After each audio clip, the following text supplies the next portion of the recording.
8868. Now here's Lance. Hey, Lance, welcome to the deep dive. We appreciate you being on the show. Well, thanks for having me.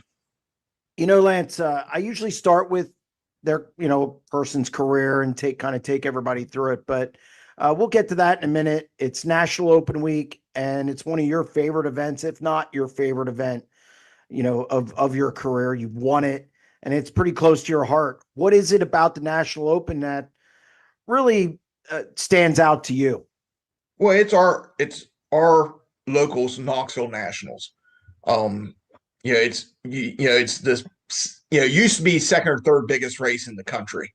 There's a few other shows now that pay more, but they don't have the prestige yet because they haven't been around that long. And locally, there's other tracks that are matching it and pay wise and all, but it's still the Grove National. If you look at the win list and who has competed at Williams Grove, it's pretty impressive, going back way, way, way longer than I've been around. So it means a lot to me. I consider it our biggest race of the year. And we want to win it. We want to beat, the traveling group that comes in whenever, whoever it might be at that time or whatever. So, it's what I've always worried about kind of my whole career a little bit. We always worry about trying to be ready for the big shows. I get into this with people. Yes, there are a lot of major shows, or what I would call majors or biggies. There's only three crown jewels, in my opinion, that check all the boxes. Tradition, history, prestige, big winner share, obviously, stacked field, and good car count. Everything's checked by the National Open, Kings Royal, and Knoxville Nationals. I know some people, maybe the Grove isn't as racy as it used to be. Still, the National Open, $75,000, it can make or break your season. It sure can. The track hasn't been real great for probably a year and a half, 2 years now, as far as raceable. We all know what the weather's been like for the last 10 days. The first day the sun's been out. I don't expect it to be very good racetrack, honestly. I just don't know. Maybe they get on it early enough and get it tight enough that it seals up. But based on the last year and a half, 2 years, I think it's going to be a very wet racetrack, very hard to pass on, which means you have to time good. So, and you always have to time good against the Outlaws. So, it's going to come down to that. Well, hopefully they can do something. We need tarps in racing. Just kind of put tarps in the corners or something. Well, it's just I've been around long enough, and I don't want to get into a track bashing or anything like this, but they're going through, to me, a little bit what Port Royal went through years ago. Okay. Where nobody's really recognizing there's an issue. No. And eventually it's going to happen. It's going to show. It's going to real ugly's face at the wrong time, and then they're going to realize it. But then it's going to take a lot of work to rebuild it. But that's another day. But yeah. So I do want to go through your career because it's been illustrious. I mean, you're a sprint car Hall of Famer. We all know that. But I never knew until I did some research, and I've interviewed you, I don't know how many times. You started in micros. I didn't even know they had. I didn't even know they had micros back then, because that's 270 micros. What made you go to sprint cars in the early 80s? We hated micros. Okay. Back then, and I'm not lying, back then they were air-cooled 270cc engines, and they were a pain in the butt to make run right. And we came from a background of working on V8s and street cars. My dad owned late models back in the day, but they were 56, 57 Chevys. We grew up around that type of stuff. And after 3 years of 270s, we kind of got worn out from it and wanted to move forward. And basically I had two options: super sportsman or sprint cars. There was none of these other classes. And we looked at both, and sportsman got like 80 cars a night at Silver Spring.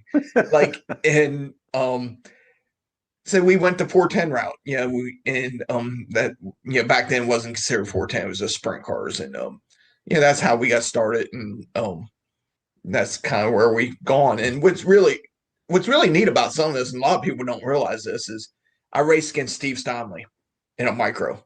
He raced micros when I raced micros. Wow. I've raced against numerous people that are involved at Port Royal or been around Port Royal, because I raced up a track called Banana Speedway in Lewistown, which is 20 minutes from Port Royal.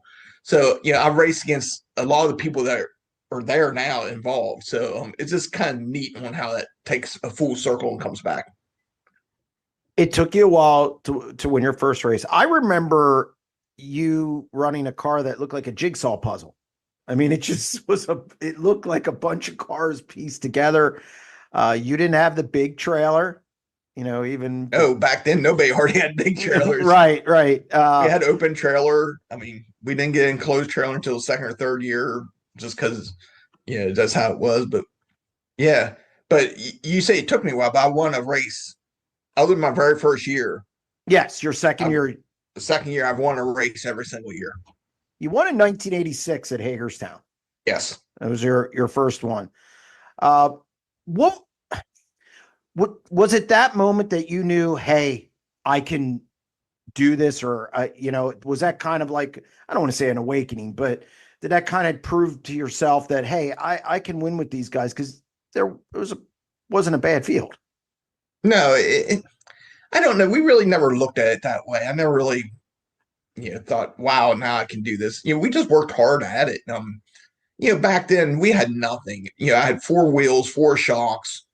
And when we had used to dismount a left rear wheel and tire to get changed stagger. We didn't have extra stuff.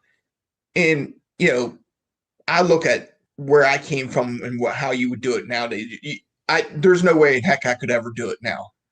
I wouldn't be around now with how I started in the fight. I mean, I didn't have nothing. I mean, we just worked our regular jobs, my parents, myself, my brother, and we chipped in and built whatever we could build. We built our own cars, we built our own motors. We did whatever we could do to save money and just go race. And just, kept building and building. And, as everybody knows, when Walter Dyer offered me the go drive for him, that was the biggest turning point in my career. Before we get to that, because I'm not going to take everybody through each year. Christ, we'd be here for 3 hours. Forever. But the National Open would be here and gone. Yes, it'd be gone. So, but when you look at how it is now, I mean, it's amazing how much has changed. And really, it's not that long of a time. I mean, even, 30 years in the grand scheme of things isn't a long time.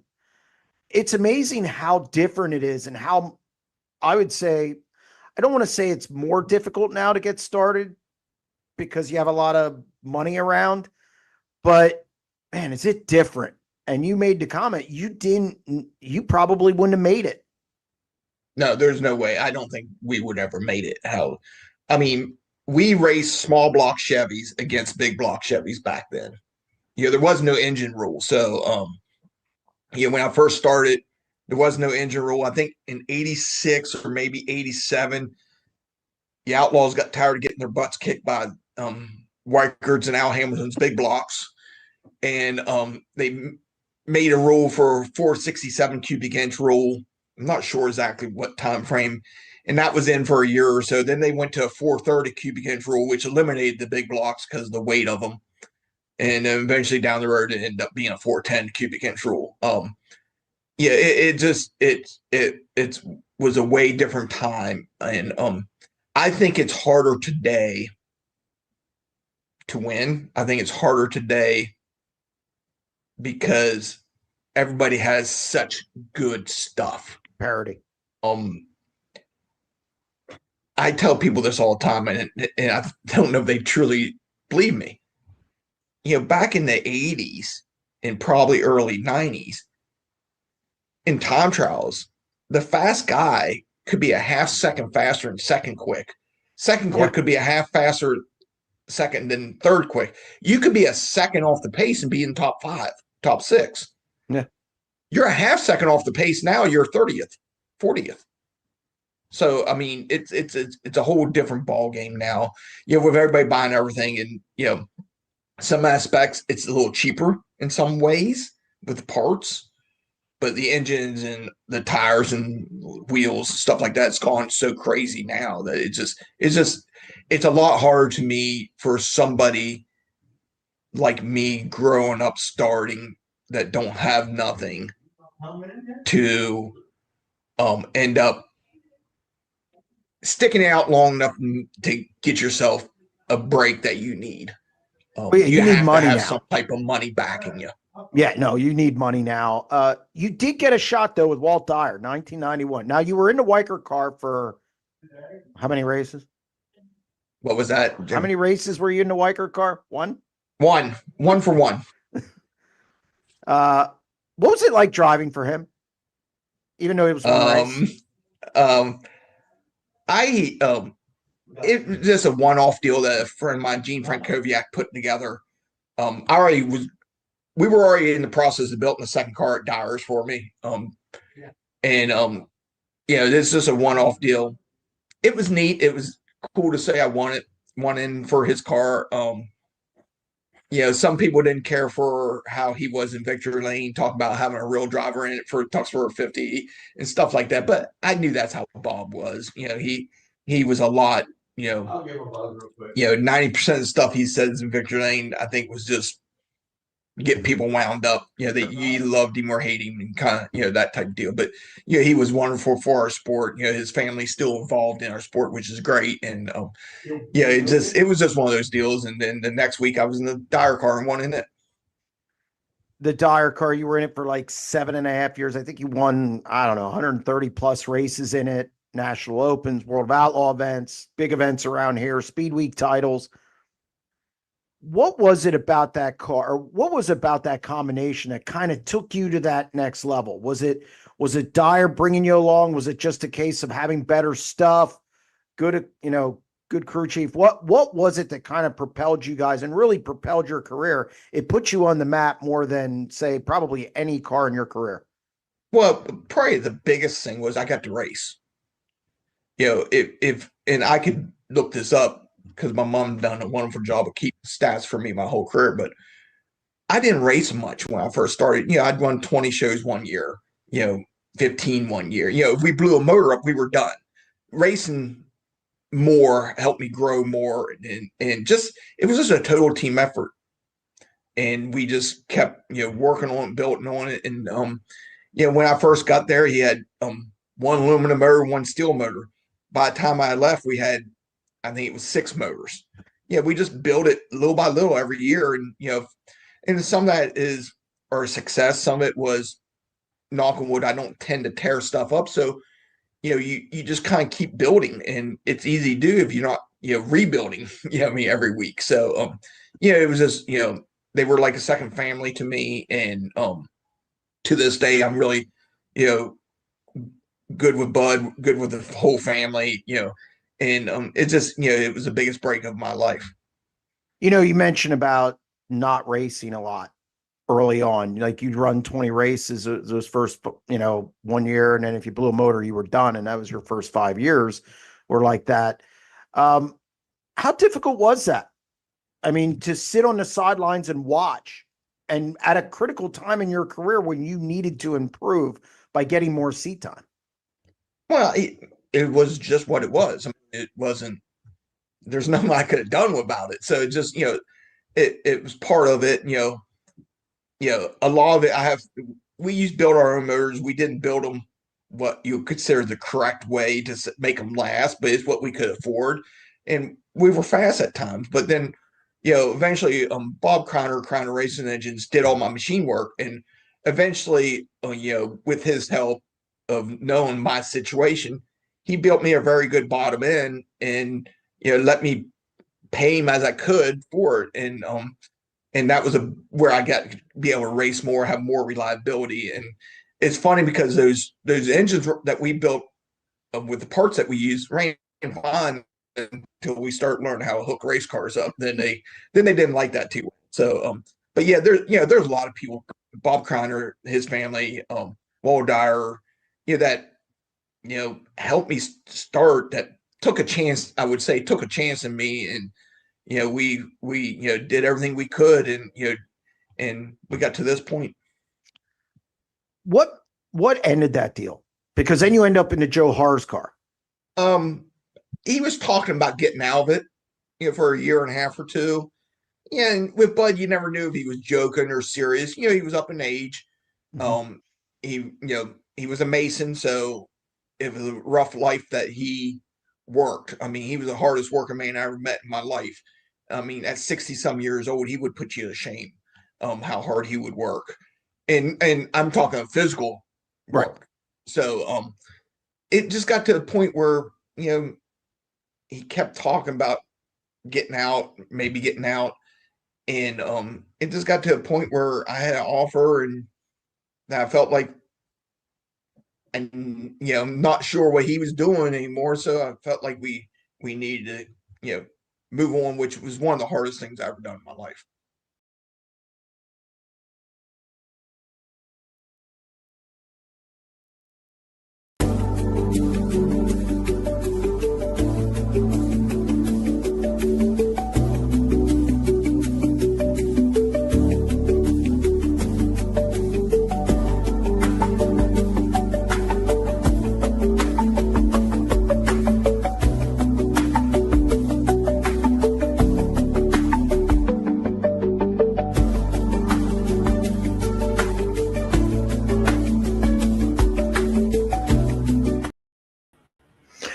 Welcome to another edition of the SprintCarUnlimited.com live show.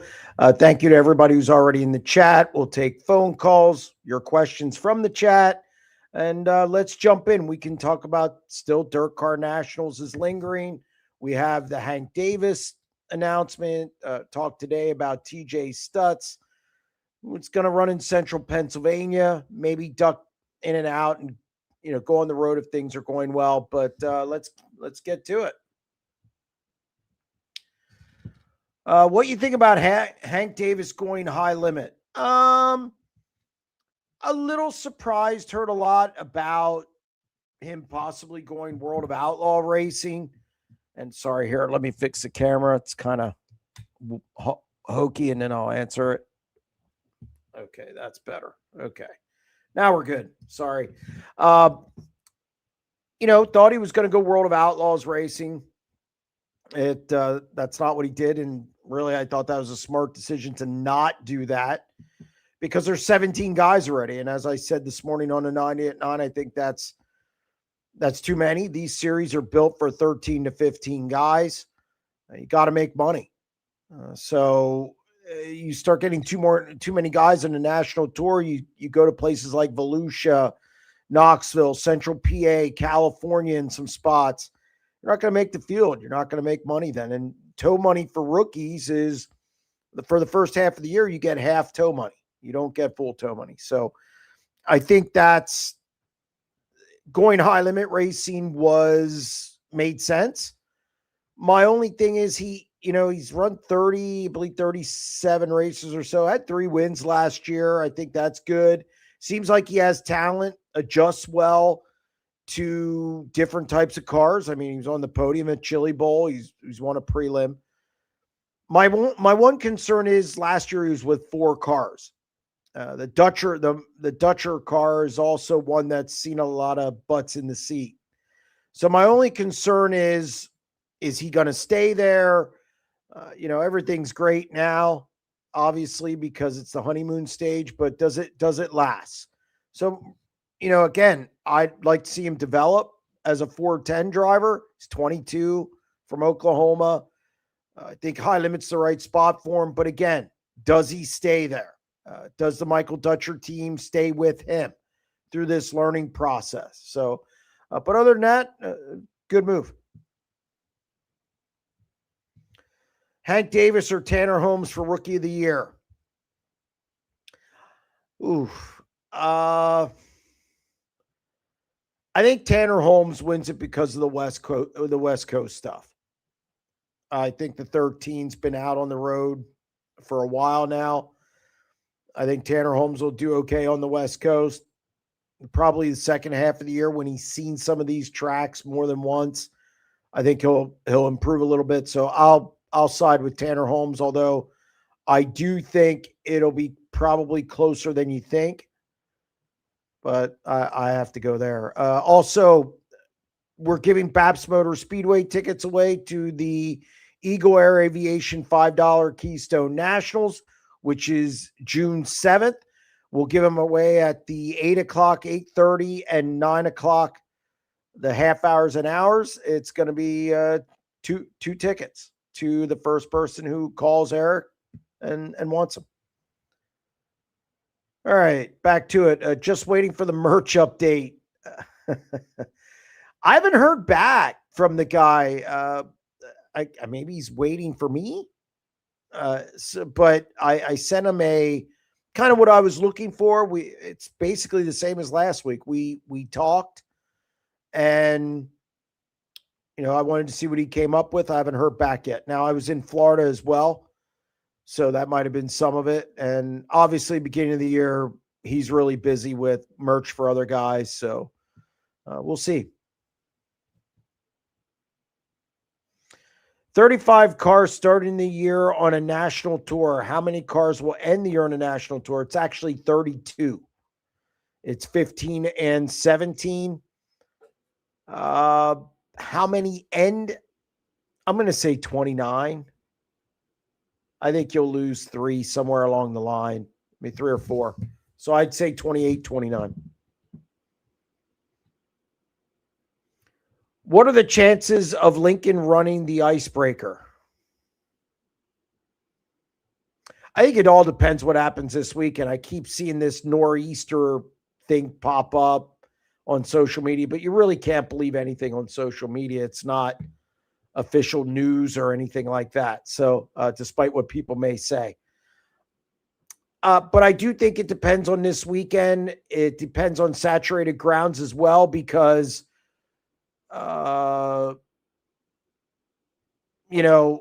it's supposed to rain, I believe, next Wednesday and Thursday. And there's only so much water the ground can take. So we'll see.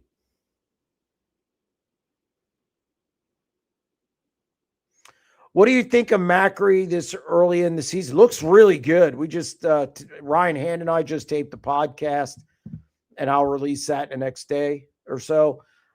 Looks really good. And you could say, well, he's good on half miles, but he's not good at Volusia. I think he had 3 top 5s in like 26 starts or something like that, or 25 starts. It's a place that he's missed more than hit.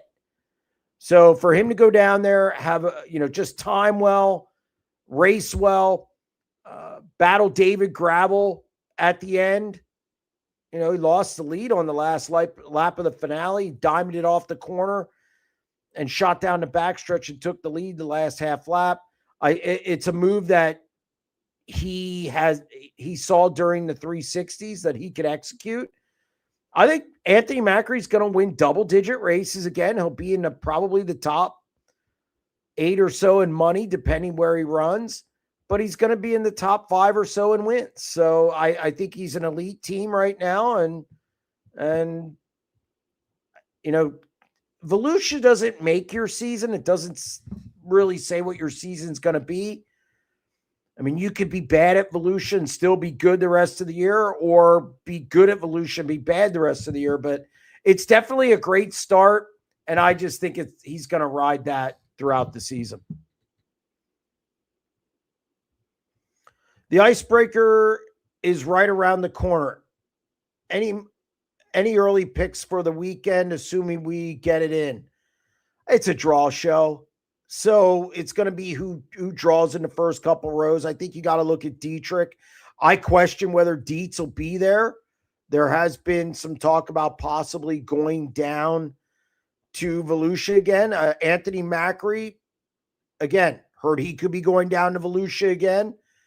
So I think, Dietrich, obviously, he's good. He's good at Lincoln. He's good on day surfaces. But you always get a wild card. I think it's going to depend on the track.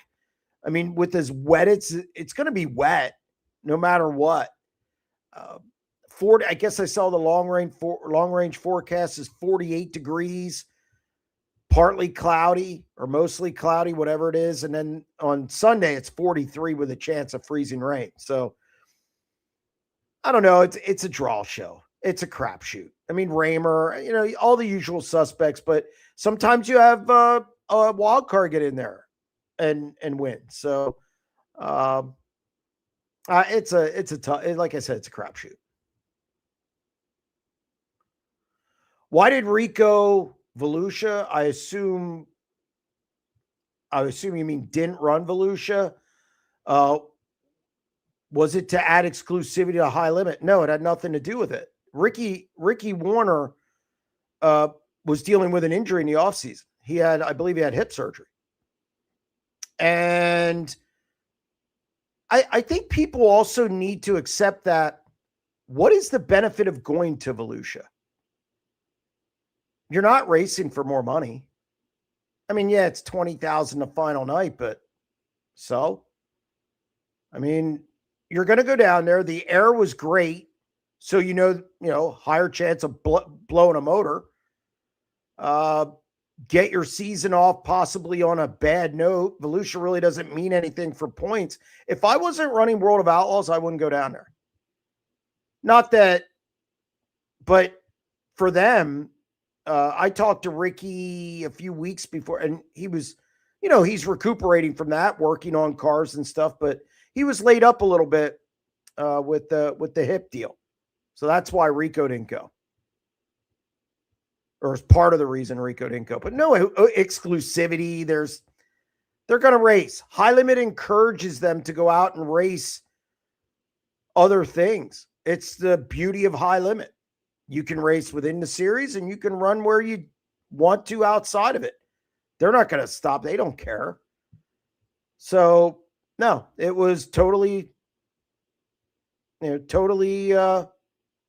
legit. I mean, Ricky was recuperating. Rico also snubbed the National Open. So what? I think he was more focused on winning a High Limit championship. I think sometimes fans feel that these guys owe them. Like they have to go to these races. It's just not the case anymore. I mean, High Limit, you can run 7 six-figure paydays. World of Outlaws, you can run 5. So I think Rico, from talking to him, he was preparing for Texas, which was the following week. His title was on the line. Really didn't perform great at Port Royal. He struggled a couple times through September, late August. Gold Cup didn't go well at all.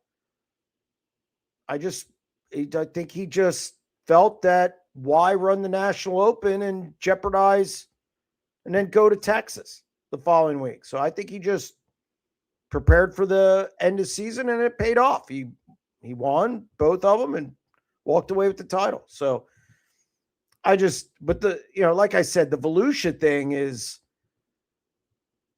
again, if I was a car owner, I don't know if I'd go to Volusia. I think the Outlaws put on a great event. Don't get me wrong. And the fans, a lot of fans this year, the racing was really, really good. Everything was good. But again, if you're not running their series, you're not getting paid $50,000. You don't get extra money for the big gator. So what are you going for? I mean, yeah, kick off your season. Well, look at Gio Scelzi. He's going to go to Talladega short track and he's going to go to Magnolia. You get another week in between before they have to go to Vegas. So I just think, who shows up where, I don't think it's a big deal.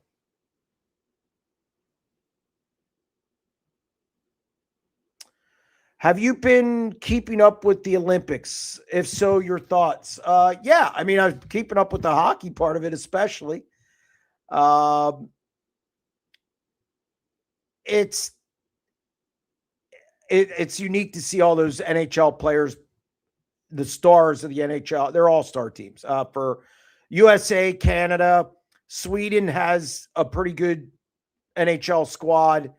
And I think in Finland, I think those 4 teams are probably the class of the tournament. Canada, I mean, look, everybody just wants to see Canada play the US. That's all they're looking. I mean, come on. That's what everybody's waiting for. So, but no, I love the Olympics. I've watched some other events. I actually watched the figure skating.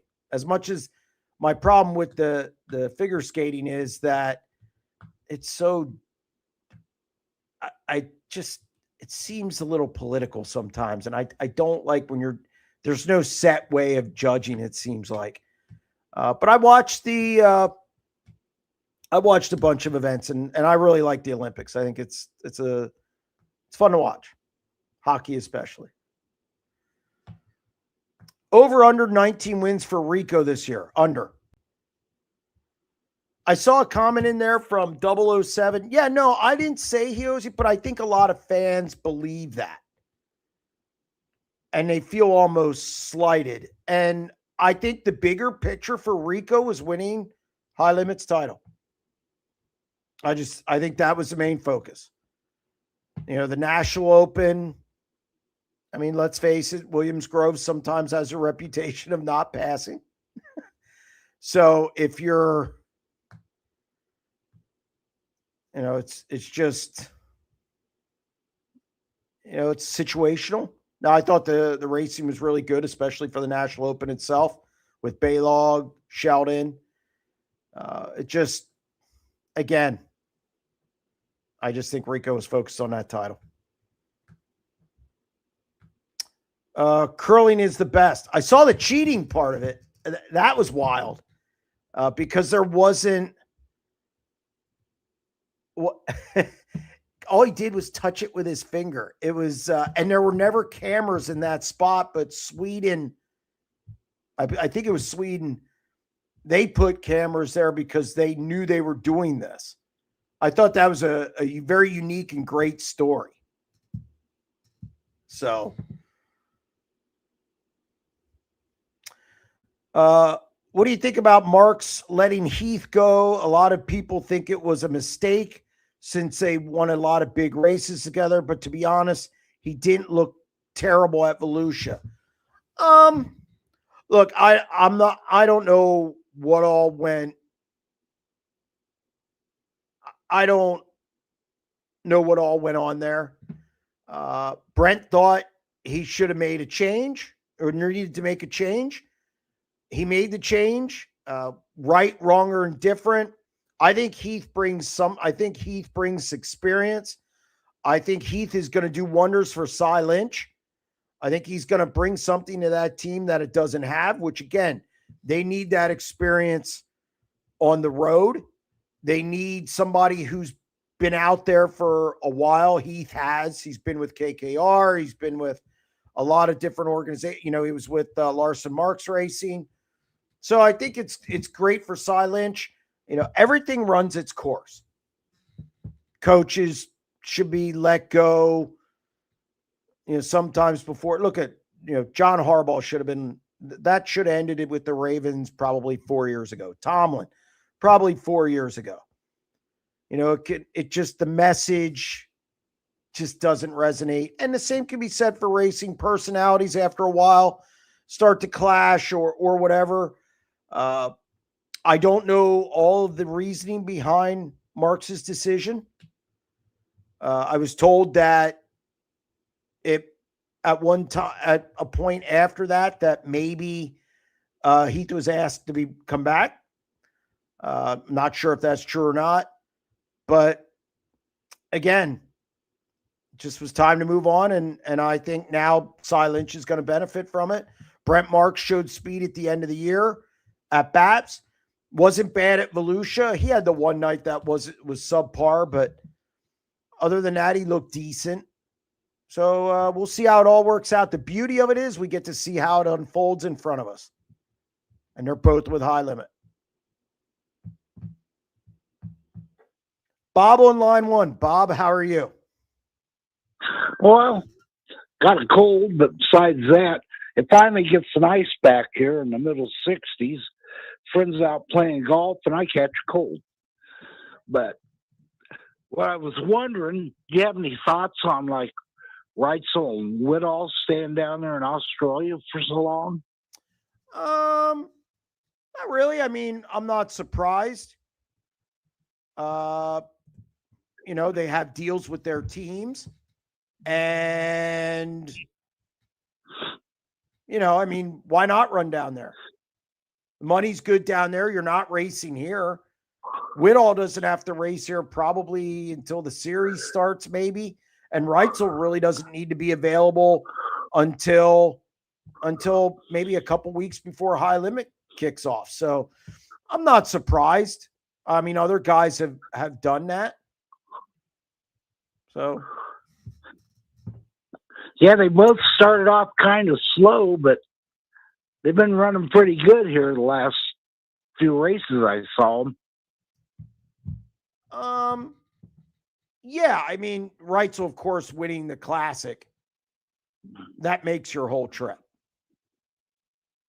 Yeah, and he won one after that. Yep. They seem to get quicker as things progressed. They struggled early, found speed. They were good at the Classic. Now, I mean, obviously, everybody talks about the crash that wiped out some guys, but Reitzel was at the end was really, really good. It would have been interesting to see all those guys remain in the A main and not have a crash on lap 10, which is just stupid. But Reitzel was really good.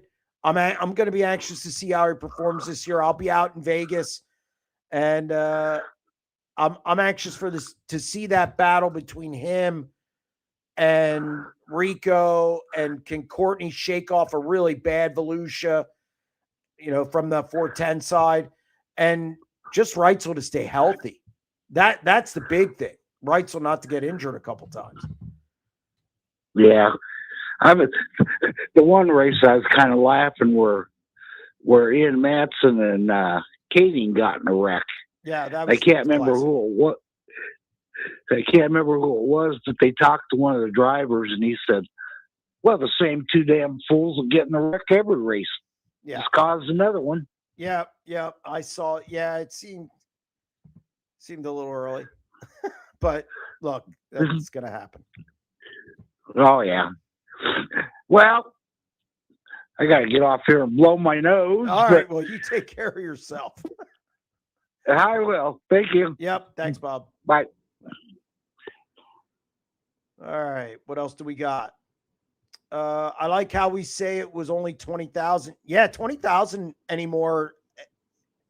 Seems it's great for local, but when you start talking about big events, it just seems like 20,000 doesn't mean anything anymore. And I know it's weird to say. I agree. I never thought I would say that, but with the rising purses and whatnot, I mean, look at Speed Week. 20,000 isn't the highest winner share anymore. It's not the highest purse. We have a $40,000 to win show. So now I do think 20,000 is good for locals, but for national touring guys anymore, I just don't think it is.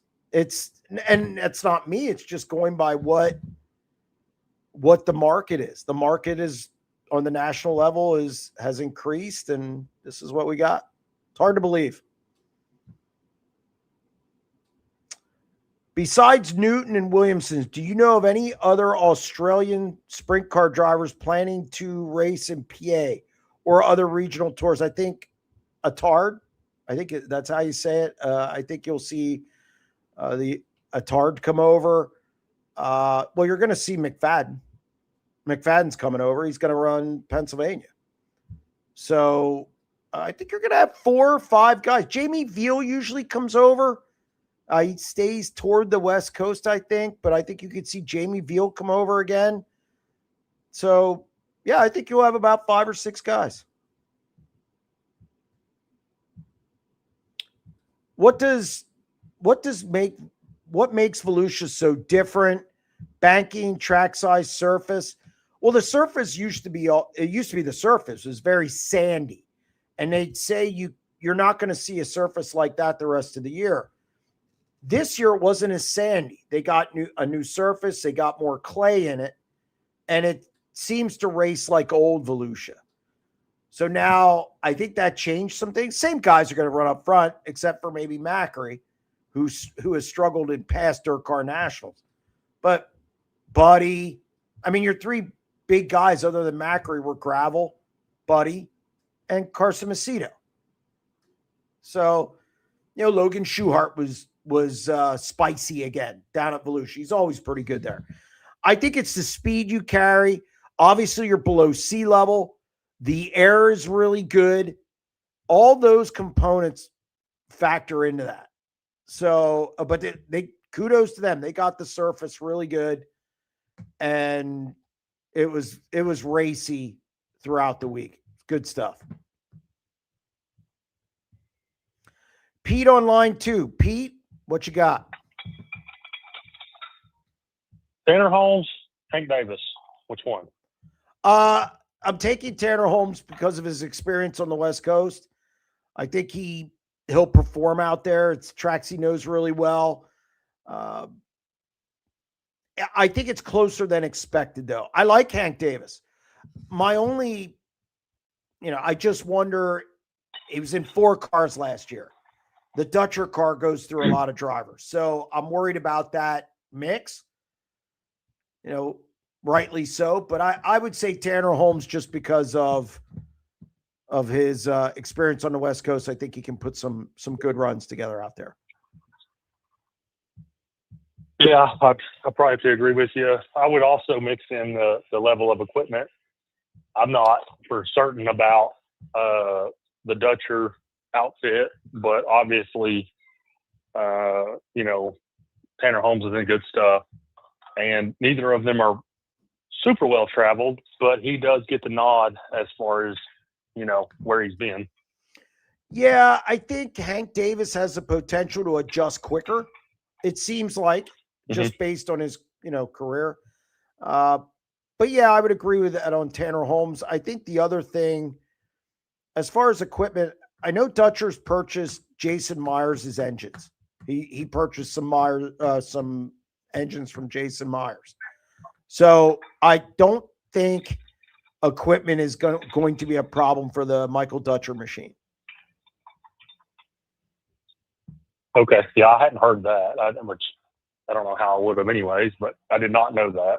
Yeah, actually, I think, Chase Rodman brought that up on his Rodman deal about. Oh, okay. See, I heard him say that he had bought somebody's engines. I didn't hear who, and I didn't rewind it. I just didn't hear. No, it's okay. I do think it will be a interesting battle, and I think I would give. I don't know. I think it's going to be tight, and I wouldn't be shocked if Hank Davis, if he could stay in the car, because like you say, Rodman, he brought that up too. He's kind of driven everyone's cars last year, but if he can stay in the car, I think he's going to make it tight. Agreed. I think it could be a really tight race.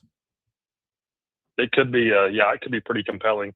Who's going to end up with the Outlaws? Are you sticking with Axum? Yeah, I'm sticking with Axum. I mean, look, I think sometimes, and I'm guilty of it. I mean, it's something to talk about. It was 3 races at Volusia. Yeah. I mean, we got 81 to go, and they go back to Volusia, in 2 weeks for Bike Week. I think the one thing that maybe bothers me about Axum is he's always been pretty good at Volusia, or at least last year he was pretty good at Volusia, and this year they were just off. His highest finish was 11th. I think that's a problem, but I think as the season wears on, I think Axum is going to wear these guys down, and I think he'll be Rookie of the Year. I just don't know how you could bet against him, really. Torgerson, I think he's done enough. Torgerson looked decent at Volusia. Look, Torgerson keeps proving people wrong. Mm-hmm. So maybe, I mean, I don't know. Maybe the trend continues. What's that? Maybe the trend continues with him proving everybody wrong. I think he's going to have a better year than people probably think, but I still think Axum. I got to give Axum the nod. Yeah, I think it's happened too. Torkelson, I think he definitely surprised some people last year. Yeah. I just don't. I mean, Axel back to where they've been and haven't been. Axel's been around a little bit, if not in a wing sprint car. He's been on a lot of racetracks, and I would assume any experience is better than none. So that's going to help him as well. Yeah, no, I agree. It'll be interesting. Man, I don't know. The longer it goes, and I mean, we'll see. I was really impressed with Jedrzejek down there. That is not his forte. Yeah, I wasn't able to tune in last week. What was your biggest surprise leaving Volusia for the Outlaws? Sheldon Haudenschild having an average finish of 16.3. I was stunned by that. I expected much better out of Sheldon. He's won down there. They just didn't have speed all week. I was really surprised. Do you think they're gonna? Do you think they're gonna iron that out, or do you think there's something going on there that they might not be able to get a handle on?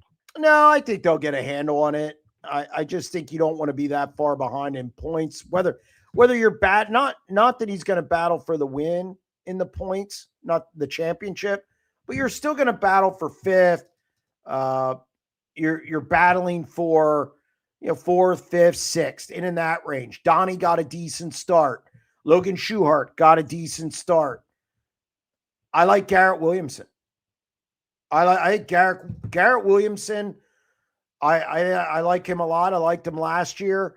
I didn't pick him to win Rookie of the Year. I blew that one because I thought Cole Macedo would, or I thought I made the big mistake of picking Hunter Schoenberg. I thought because he ran a national tour prior that he would, it would suit him better.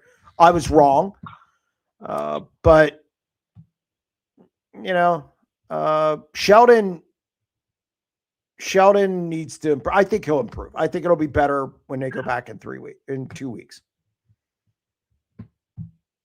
All right. Well, thanks for taking my call, man. Have a good evening.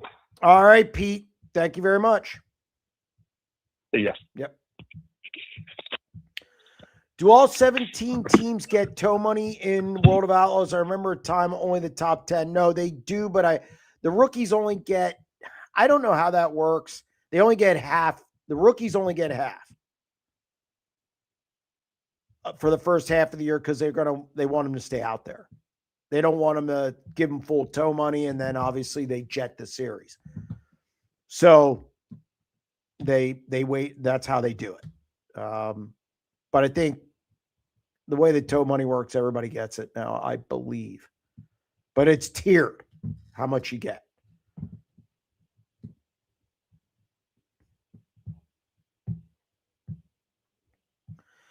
It's 8 p.m. Call now for your chance to win tickets to the Baps Motor Speedway's Eagle Air Aviation $5 Keystone Nationals taking place on June 7th, 2026. Should be a big event in the area. I think it's going to be talked about long after it's over. So get your tickets. Call in to Eric. He'll take care of you. Carl on line 3. Carl, how are you? Hey, all right. How are you this evening? Not bad. Not bad. You threw me for a curve last week. I didn't know you were on Monday. I tuned in Tuesday, and it's like, I missed it by a day. Yeah, sorry about that. I hate moving it, but I was down there doing some other stuff. I stayed down in Florida a little, so sorry about that. Well, thanks for bringing some of that warm weather along north with you. Yeah. If that's all it takes, you need to run down there every time it gets cold. Right. Yeah, I'll jump on a plane. It was cold down there. It was cold at Volusia. Ooh, it was cold at Volusia. Different kind of cold. Yeah, it was nice during the day, but that didn't do you any good. No, it did not. So what do you got? What I wanted to call and ask you about, a week or two before you headed down to Volusia, there was a debate again about the ticket thing, and you said you'd probably run into Steve O'Neill, or you'd hunt him up or run into him down there and get it straight from him about this ticket thing. I'm just wondering if you ran into him or talked to him, or I don't myself. I don't understand some of this where people think they're paying for a ticket twice, but figured the best way to get my information straight would be to get it right from second from the horse's mouth, first from Steve O'Neill to you, and then from you. I saw O'Neill once. We talked once, and it was kind of in passing. They were starting warm-ups, and he was going to. So I didn't get a chance to ask him. But I'll tell you what, I do need to talk to him this week about something else. So I will ask him. We saw each other in passing, and we just didn't have enough time to get into a deep conversation, and that's probably my fault. I mean, obviously, hot laps first. I saw him right at the entrance of the pit from the grandstand into the pit area, and we were kind of both going our separate directions. But we caught up for maybe 5 minutes, and we were talking about some other stuff. So that's on me, but I'll try and find out. Do you know where the confusion comes from on this thing with the tickets? I believe it's okay. People who are bought season reserve tickets for the high limit shows, I guess they don't get that seat. You have to pay twice. You have to pay again. You have to repurchase it just for those two events, I think. Oh, if you bought season reserved seats, yes, I don't think they include. They are good. They don't include two of those races. They don't include any. They don't include any seats all year long. If you have season reserved seats, yes, every time you go to the track, you have to go to the ticket window and buy a general admission ticket. But you can purchase a reserve seat for the entire year. Yes, but that's their season pass package. Yeah, but it doesn't include a couple of the big races. No, that's season reserved pass that you paid $500 for. That includes every one of the races. It says included in your reserved seat tickets. Included are your reserved seat tickets for May 24th Weikert finale and the September 12th Tuscarora 50. Then maybe they changed it. You don't need to go to the ticket window and buy a ticket because your reserved seat package that you already paid admission prices for, those are included. Now, if you bought a reserved seat that you're just paying for the seat only, yes, then you must buy a ticket every time you go to the track. The only thing is, for the finale for the Weikert and the finale for the Tuscarora, I'm taking it, those you have to buy. Well, I guess the deadline's already passed, but you had to buy those in advance.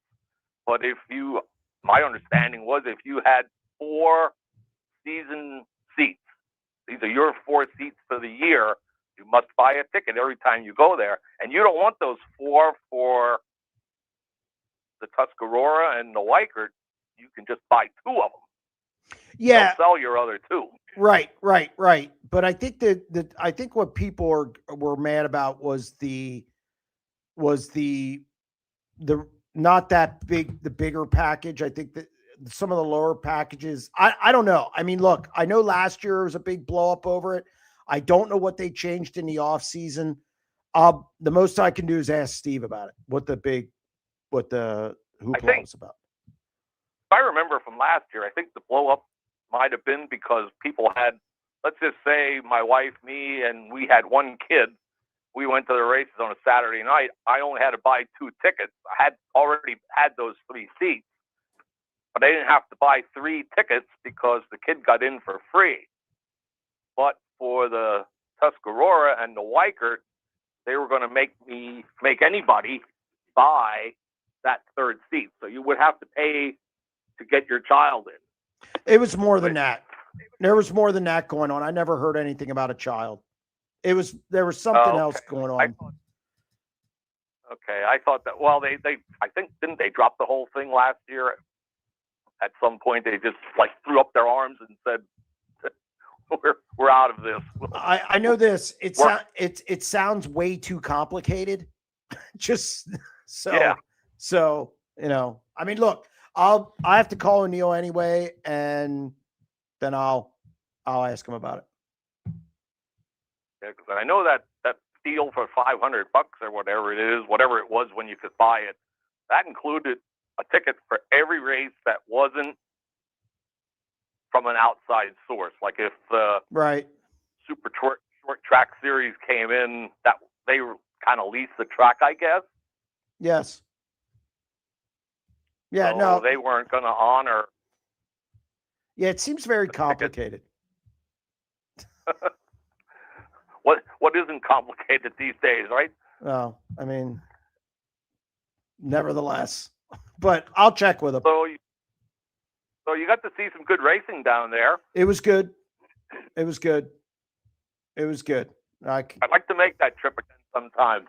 Well, It's been a long time since I was down at Volusia. it seems they got the track in good shape, very racy. Even the final night when it was super quick, I thought it wouldn't widen out, and it turned out to be a good race anyway. So now's the time to make it before anything gets screwed up. What I laughed at with that is every night, Wednesday, Friday, everybody that got interviewed was saying how good the track was. It was slick. The racing was better than ever. And then on Saturday night, when Macri won and you interviewed him after the race, he was saying the track was so much better Saturday night than it was any of the other nights that they were down there. He was like the only one that was talking good about the track on Saturday night versus the other two nights. But I guess when you win, you're happy with the track. Yeah, that's usually how it goes. Carl, I have to get back to the chat. I got some phone calls piling up, but thank you very much for calling. All right, thanks for taking my call. I'll sit here and watch the rest of your show, see what everybody else has to say. Thanks again. Yep, thank you, Carl. Appreciate it. Bye. All right. Let's see. Oh, we got Jim from Buffalo. Jim, how are you? Oh, I'm doing pretty good. I just wish the guy who runs this show would let us know on social media that it's going to be on a different night, week to week. That would be pretty good, because I was pretty fired up last week. You know after what? seeing some racing. I put it up Monday morning that it was going to be Monday. What do you want? Oh, I didn't see it. Well, I mean, I could get you glasses. Oh, well, I already have glasses. I'm old, But not far behind, buddy. Yeah, before I get into the Volusia thing, I was just looking at your 90 for 9 at 9 this morning, and it's like, yeah, hey, two different tours are great. It gives a lot of people, some extra chances out there. But with all these things around, you're looking at $40 minimum for each tour as they come to the track. I mean, how much is this going to affect the weekly show? Because, you're paying basically double the price to see a tour. I think weekly shows are going away. I mean, I really believe, I mean, with what's going on in central Pennsylvania, I think it's going to be really, really interesting to see how the series affects weekly shows this year and what happens in the future. But I think you're right. I do think the national tours are pricing some fans out. And I think that's something that both the Outlaws and High Limit need to worry about moving forward. Is there a threshold that fans won't cross for these tickets? I've heard obviously $50, as high as $50, in different areas of the country. And I just wonder when that's going to be too much. I mean, obviously purses go up. Somebody's got to pay the freight on that. The series isn't going to do it. Yeah. So I got you. I think there's a lot of things going on. I think there's a lot of things going on with ticketing and ticket prices, both at the local and national level. And it's going to be an interesting year on a lot of fronts on what fans pay for and what they don't. Yeah. Well, I want to get through this quick. I got to give a shout out to both Knoxville and Baps. I mean, the free night at Knoxville for the opening night, the Great. $5 Yep. bets. I mean, that's fantastic. Thank you, both tracks. Yeah, no, Knoxville's deal's great. I'm anxious to see how that looks. And also, the thing about this port, the old port with the tickets, it sounds like, to make it simple, the first one is a PSL.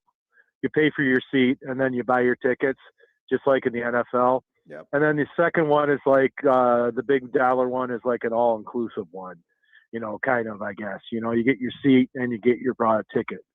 But I know there's other people, but I just want to go back to Volusia since I didn't get a call in last week. Okay. The surface looked much better. Did they finally get the right kind of clay on there and get rid of all the sand that was in the surface? They didn't get rid of all of it, but the drivers said that it seemed like they had more grip. It wasn't as sandy as it has been in the past. Oh, that's good. And addressing the dirt vision problems. Yeah, it cut in and it cut out. But on the other hand, I think the picture quality was better. They spent a little time and upgraded the picture quality when it didn't cut out. I mean, I don't know if you went back and looked, but that's what I thought. I didn't know. Obviously, I was there, so I didn't watch the broadcast. But I will, just so everybody knows, and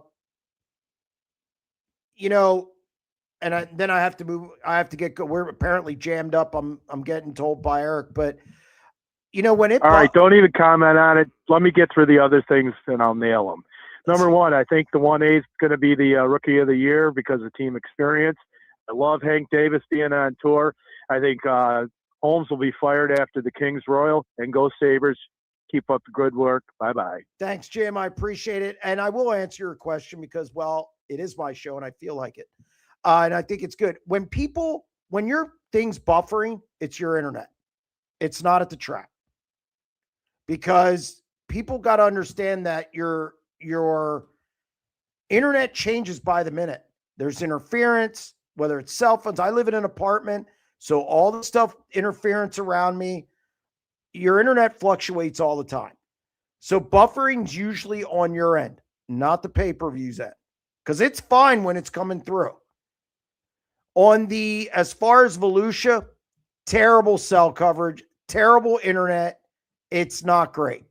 So some of these places, it's really hard to broadcast out of. We'll leave it go at that.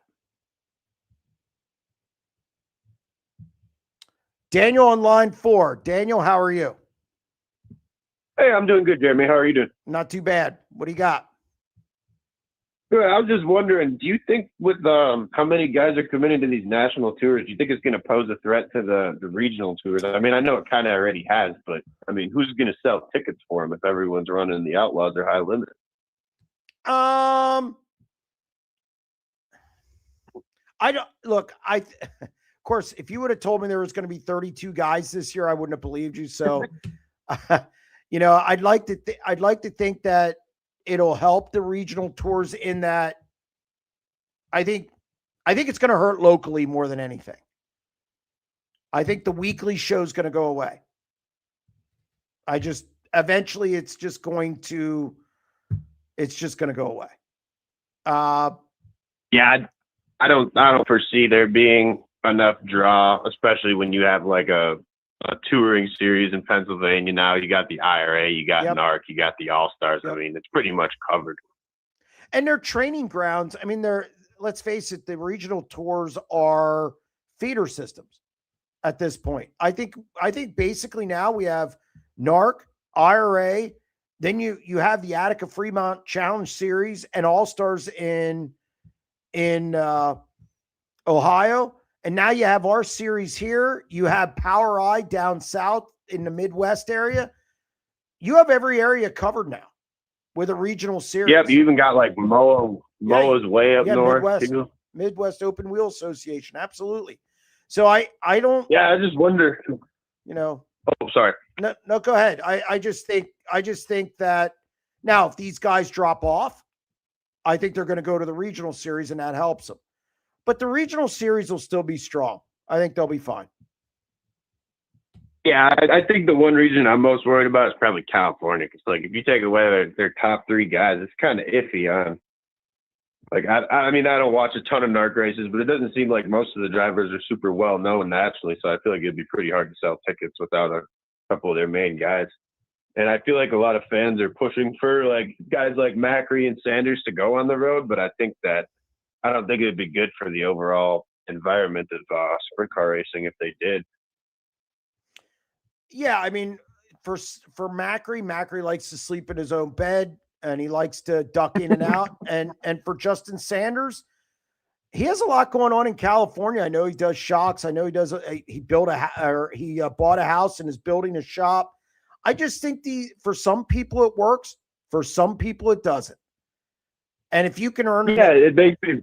Yeah, if you earn enough money at home, why go on the road and beat your head against the wall? Yeah, legitimately. I mean, who wants to sleep in a hauler or a hotel every night when you can sleep in a real bed, you know? Yeah, I agree. Yeah, no, I hope that the regional stuff stays strong enough to continue bringing in the fans so they can keep the pay up and keep them running right. We'll see. I mean, only time will tell. I think we're going through a year or two. We're going to go through a year or two of, I'd say, change or very interesting times as to see how everything shakes out. Yeah. Oh, I got to say, too, I'm from Wisconsin. I was very proud of Scotty Thiel for making both of those points features at Volusia because we really only have like 1 half mile that gets ran like maybe once or twice a year around here. So it was pretty impressive, I thought. No, he looked good. Better than I thought he would. And maybe we have a rookie battle. Who knows? Yeah, I don't know if he's going to be able to put pressure on a guy like Torgerson or Axon, but yeah, I think if he can make it through the first maybe 10 races without having to, I don't even know if he's allowed provisionals. I'm not sure because he's a rookie and the car's a rookie. Yeah, you don't get. I think you don't get you get the 2, but you don't get unlimited provisionals at Volusia and Charlotte. I don't think as a rookie. You get your 2 or whatever it is. Who knows how many they give now, and then that's all you get. Then you're sunk. So yeah. Also, Volusia, there was one night I was watching it, and it was like the day after I'd watched your 90 at 9 on the pit lane situation, and boy, oh boy, does it get old watching these guys pull in these cars. And it was ironic that it was so long down there, and then right after high limit put in that new rule, which again, I'm not going to go into that because I got a bunch of phone calls stacking up. But let's just say if we can make the work area less a major part of the show, I'm good with it because it just kills time and kills laps. Yes, I agree. It's supposed to be sprint car racing, not NASCAR. I shouldn't order a pizza and have it get cold from the start to the end of the feature, man. All right, Daniel, I got to get rolling here. We got to get to some other calls. Thank you very much for calling. Sounds good, Jeremy. Have a good night. Yep. Take care. Dave on line 7. Dave, how are you? Hey, Jeremy. I'll make this quick. When you're down there at Volusia, did you get over and talk to Danny Sands? I noticed he was in that zero car. Is he not in the family car anymore? Yeah, no. There was a couple of those zero cars. No. He'll be in the 24 once the high limit season starts. I mean, it just made sense to run Volusia for somebody else. He'll be in the 24 car once high limit begins. Okay. They said they had a officer down there in turn 3 clocking them down the back straightaway with his radar gun at 138 mile an hour. Yeah, I heard that. It's fast. It's the fastest half mile in the country, I think. Well, I hate to go against you, but I put me down in the Buddy Kofoid column. I hate to see you base your whole year on qualifying. You might be in trouble there, buddy. Hey, you're not picking a bad guy. I mean, I think Buddy's going to be there till the end. I still am giving Gravel the nod, but I think Buddy's going to push him even more so than last year. It should be interesting. Okay, thank you, sir. Thank you very much. I appreciate it. See you. Yep. All right. Santos on line 8. Santos, how are you? Good. How are you doing, Jeremy? Not too bad. So I'll try to make this quick. I have no idea how many callers are behind me, but I heard Carl a little bit ago referring to the question that I had called in about 2 weeks ago, I believe it was, regarding the Port Royal season ticket fiasco. Yes. I just wanted to clarify it to my best knowledge, because they send out their renewal form. Sure.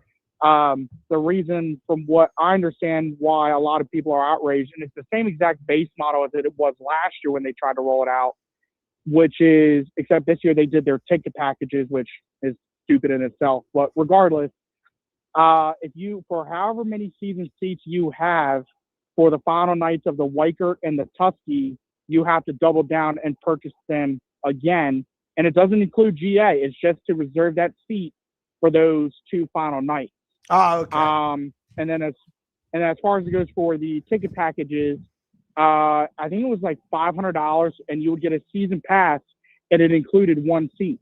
So, for example, like I said 2 weeks ago, I had 6 season seats. So if I wanted all 6 for the whole season, doing the whole ticket package stuff and avoiding doubling down on seats, that's what, $3,000 for all 6 for their ticket packages. So I think a lot of people are just fed up, just because, you look at Williams Grove and you pay for a seat for the whole year, and it includes all your National Open nights. It includes Summer Nationals, World Cup.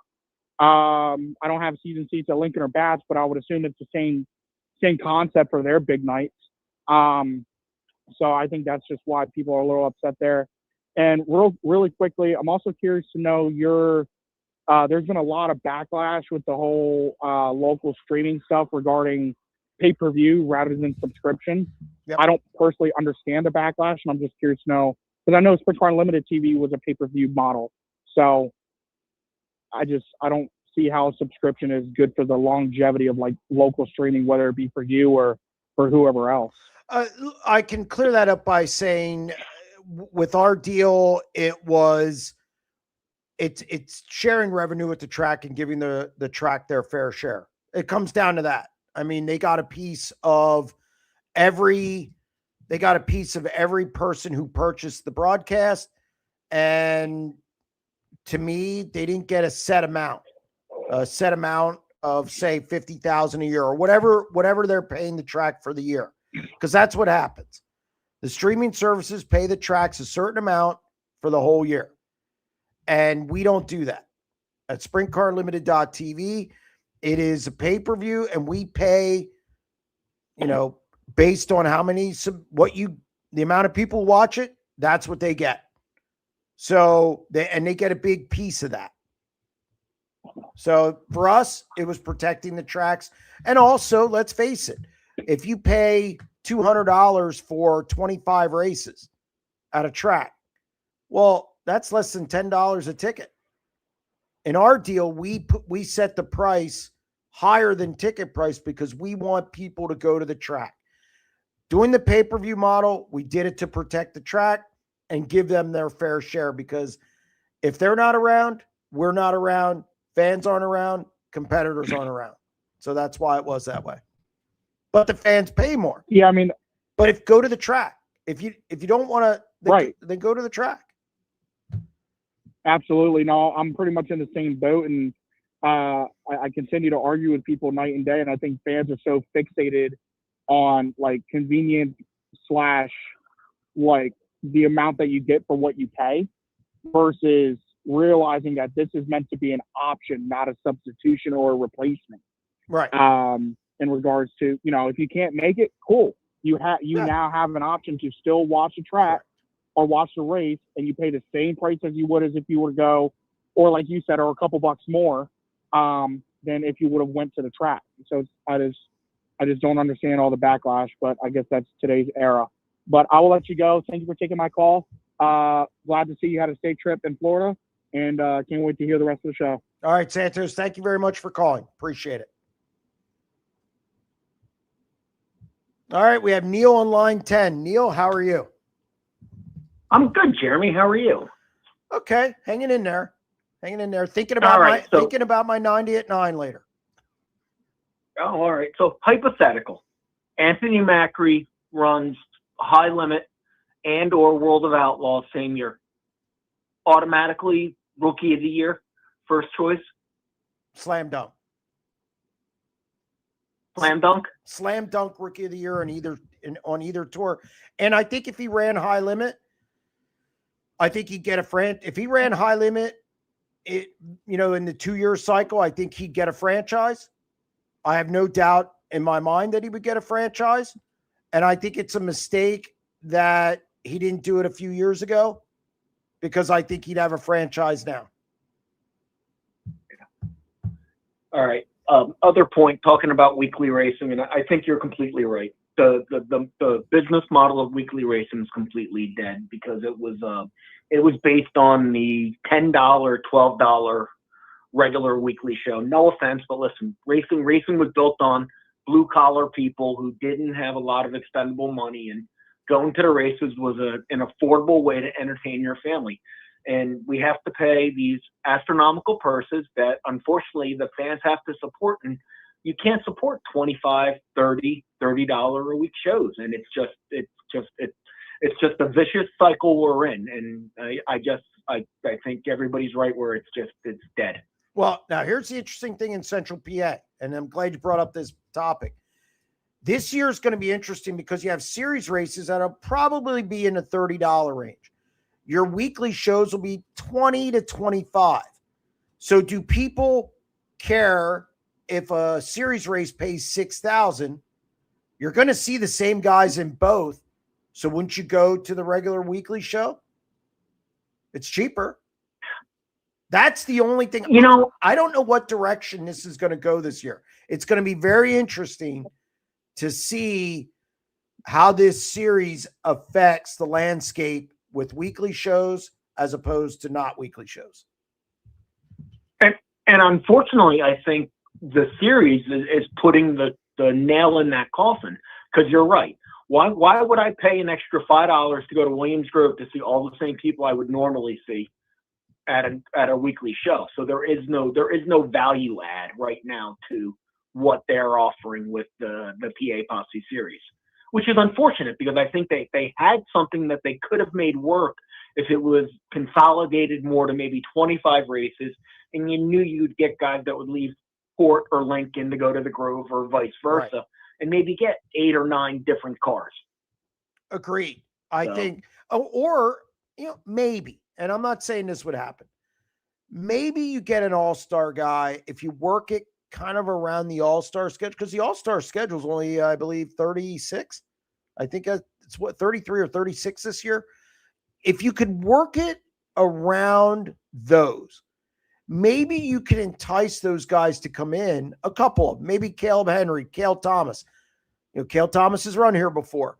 Maybe you get 2 of those guys to say, you know what, I can run all-stars and I can run this PA series and get 68 shows and be good to go. I don't know if that would work or not, but yes, at 47 and even with the 37-point races, it's too many. Or go the other way, Jeremy, and just say, I'm just going to run in Central PA because I can run the 35 PA Posse races with a $50,000 point fund, then run my 18 Ascension races, and they're all within a 2.5-hour radius of a garage I have in Harrisburg. Absolutely. But it's going to be really interesting to see what happens in Central Pennsylvania this year. Yeah. All right. Next question. Gold medal game. Who is it? Canada, baby. I'm Team Canada. God, what? We should deport you. Well, it depends. Where's your nationalistic pride? Well, let me ask you something. I live in America. I'm not allowed to choose what I want. Oh, stop. Not when it comes to the Olympics.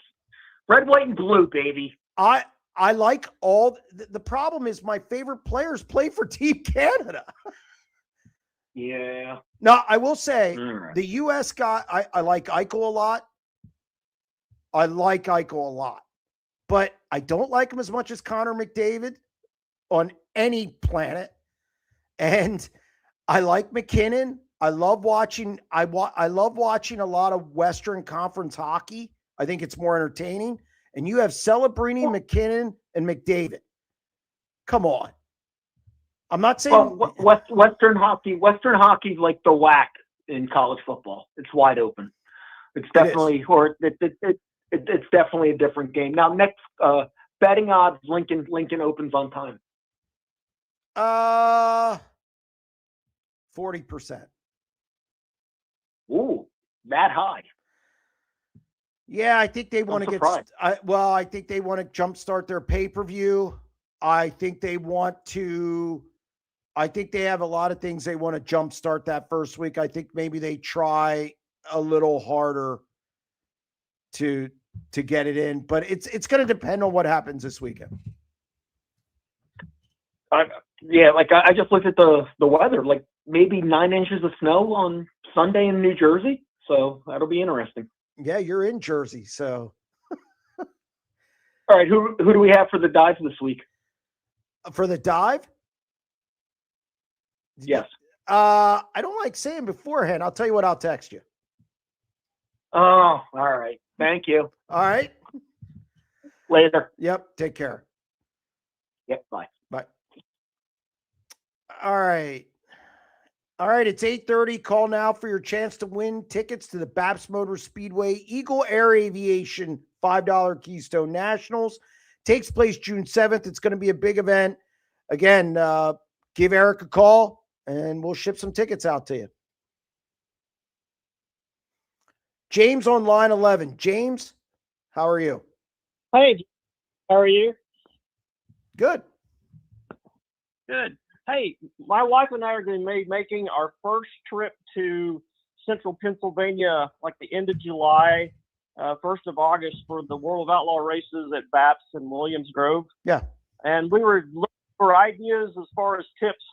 We're going to get reserve tickets. Where should we look to sit where we can see everything and not get mud on us? Because if I get mud on my wife, it's going to be bad. If you get what on your wife?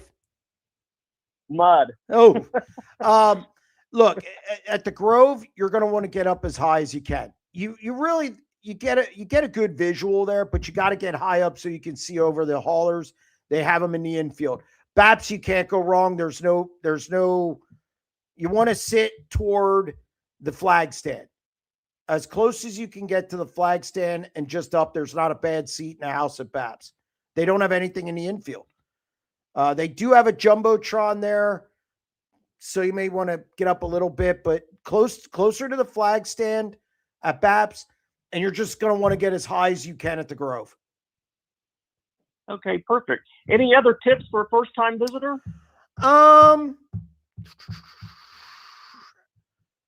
Are you coming in for a day before Baps or anything? Or are you? Yeah, we're actually going to come on Tuesday and stay until Sunday. Check out Gettysburg, the battlefield of Gettysburg. Really interesting historical stuff there. If you're in amusement parks, Hershey Park's close by. So those two, just things outside the track. As far as the tracks themselves, I like both of them. I attend both of them a lot. I think the racing at Baps is really good. So I just, again, just got to get high up at the Grove as high as you can because of the haulers in the infield, and you should be good to go.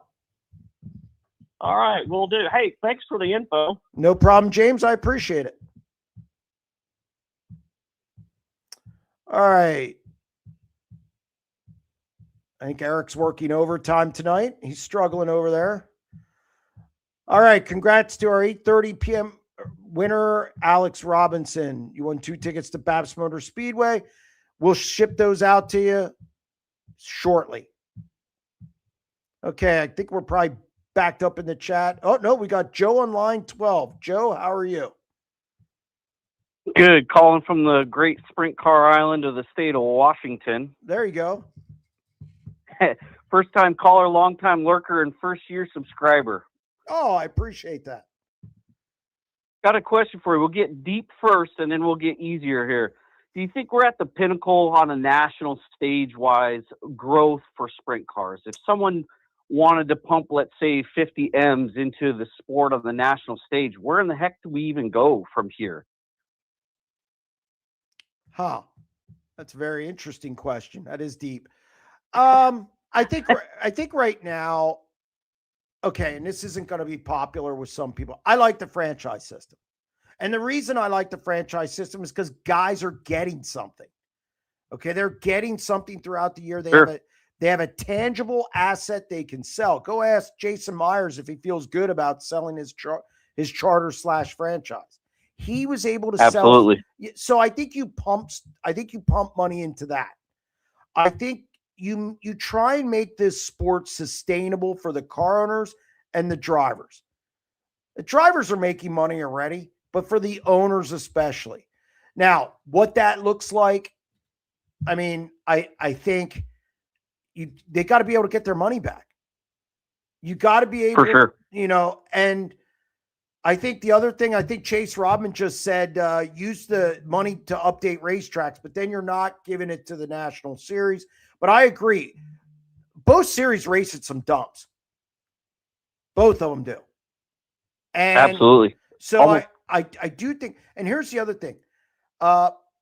Females don't like going places where the bathrooms are terrible. They care more about it than men, and rightly so. Yes. No, it's a big thing in the NFL they talk about. You got to do something. You got to upgrade your facilities to get new people in. There's people out there who don't want to get dirty. There's people out there who don't want to sit on a block of wood to go to the bathroom. So I think if you're going to put it into racetracks, yes, I think you upgrade racetracks. If you're just talking about a national series, it's whatever you do, you've got to do it for the owners. You got to make the sport more sustainable. Simple as that. Agreed. I definitely think on the national stage, it would have to almost go towards the tracks. I think with 2 touring national series right now, I think we're almost tapped out. I wouldn't see a reason for a third or even a fourth. Well, then it just makes 0 sense. The other thing, the other thing you could do, buy some TV time on ESPN. That's true. Once or twice. Don't blow your whole load on it. Don't blow your whole wad on it. Just look, because that's what it's going to take. You're buying time. So yeah, just see if it works. Simple. For sure. I'll give you a layup now, Jeremy. You're going to a 3-night show. You got a friend who has $500 to spend on a driver each night. How would you spend that money? I don't really want to go for like a quick time $500 here, maybe someone who's first non-qualifier or something, or how would you spend that $500 each night? And not on merch either. Not on merch. If I was going to do it, I would buy 2 tires and get an envelope and put a finishing position in each envelope. And whoever finishes in that position gets a tire. Everything I hear now is about the cost of tires. Everything. I hear very little about engines anymore. They are what they are. The tire bill is what keeps increasing. I would do anything where, I don't know, like pick a 10 and a 15, and whoever finishes 10th in the A main gets a right rear. Anybody who finishes, 15th gets a right rear. Whatever position you deem worthy or you pick out of a hat. Love it. Thanks for the time, Jeremy. Appreciate it. You get some banger calls tonight, so I won't hold up the lines anymore. All right, Joe. Thank you very much for calling. I appreciate it. Later, man. Yep. All right. Jeremy, just curious as to why you only interview first and second during your post-race interviews. No disrespect, just wondering why you don't interview the podium. It's a good question. A lot of it has to do with timing. It's because I usually, now if I get to a race in the middle of August and it's a local show, I might not write a lot, but I also do writing for the website. So I got to do those 2 interviews. I don't like to write a story about the 2 guys I do interviews with. So I tend to maybe write about the 3rd place guy a little bit for SprintCarUnlimited.com. So I try and spread it around. It comes down to I try to spread it around, and it's a timing issue. A lot of nights. Guys bail quick. So I got to do 2 video interviews and then do another interview on tape so I can transcribe it later and then write a story. So It's a lot of that. Have you watched any women's hockey? Yes, I have. I watched the U.S. destroy Sweden yesterday. It was a beatdown. Those women can play. My daughter wants to play hockey, and I told her to watch it. It's yes. I like women's sports actually. I know some people don't like watching it because it's they feel it's not the same. Yes, I've watched women's hockey. I'll watch the gold medal game. How many teams are running the PA Sprint Series? Look, it's going to depend on rainouts. I think rainouts are going to be a determining factor of if we have, I right now I have it at 7 of just from making phone calls. Could it be more if, you get 6 rainouts? Yes. So I think rainouts are going to play a huge role in that. But I have it at 7 now, just as is on paper. Did you have Wi-Fi troubles at Volusia? My Dirt Vision coverage was horrible. Yeah, I mean, I couldn't. You had a hard time sending anything out, whether it be a download or anything. And that's the thing. They're not ESPN. Okay, ESPN brings a big tractor trailer with 55 satellites on it. They're getting out. These companies don't do that. But the buffering usually is on the end of the person receiving it, because your internet changes every minute. The internet you're on right now at your place changes every minute. When there's interference, whatever. That's why when you go to the Grove or you go to another race, you notice the internet, everything slows down when there's a big crowd. It's because of interference. One of the first things I learned in pay-per-view, and pay-per-view / streaming is not an exact science. You're always going to have problems at some point. Do you think anyone will stop Gravel from winning another championship this season? Lauda and I have talked about this numerous times, and I don't feel as confident as I did, and I've admitted that. I think Buddy Kofoid's going to push him to the limit.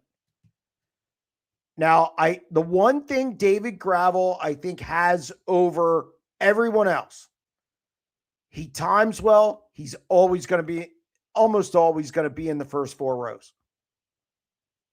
That keeps him out of trouble a lot. You're not back there with the squirrels. You just have a better chance of success. Obviously, you draw, you dash, you draw the pole, you draw 4. You have a chance to improve your position. You're running up front. It's top 5s, baby. That's the one thing he does better than Buddy Kofoid. Now, will Buddy improve on that as the season goes along? I suspect so. And of course, you could start down at Volusia. You could have started him in Beirut and he'd still get to top 5 because Buddy is just that good in traffic. He can pass cars. So it's going to be tight. I still have Gravel, but I'm not as confident as I was before Volusia. Hit the like button tonight. Let's get Jeremy over 100 tonight. I appreciate that.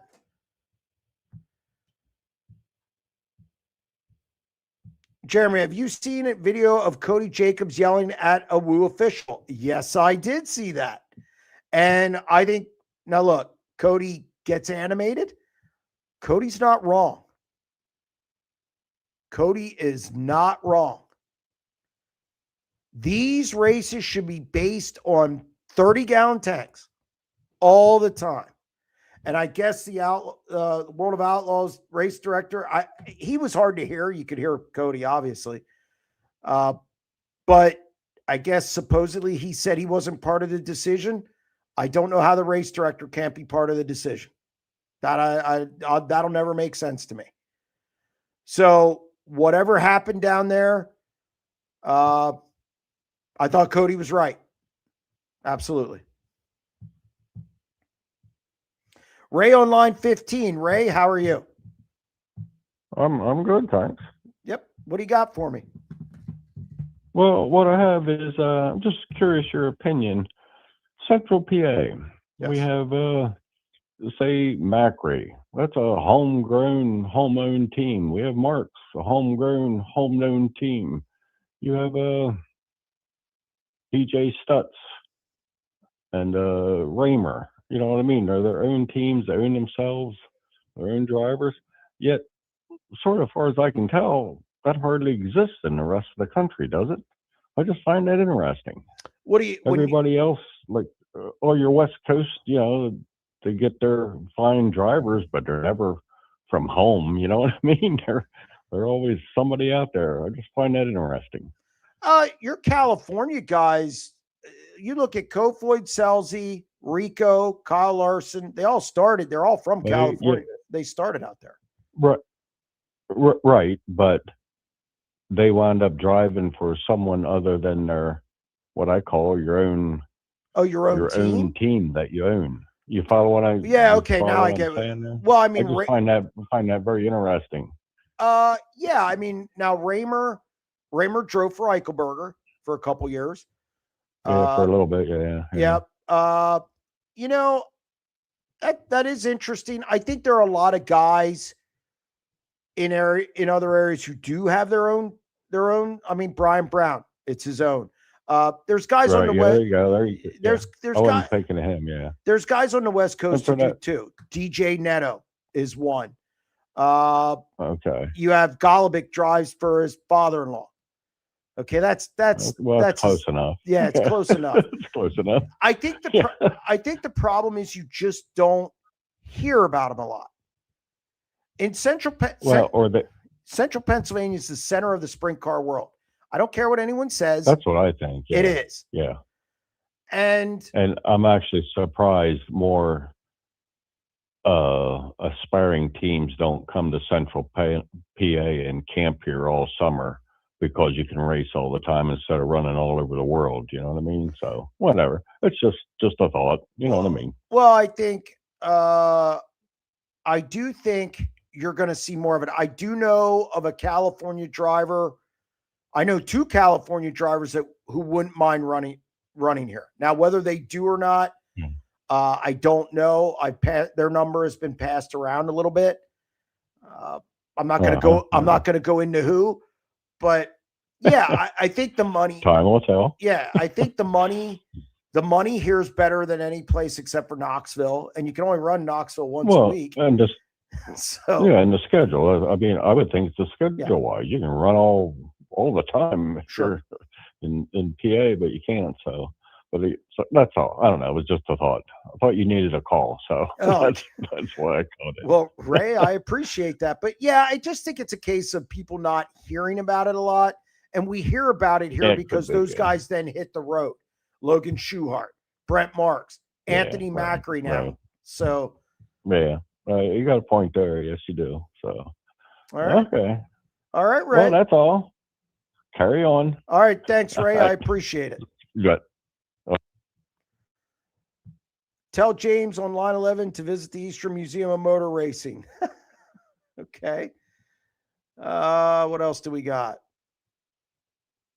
Now that the rosters appear to be finalized, let's hope. Which one is stronger, High Limit 15 or Woo 17?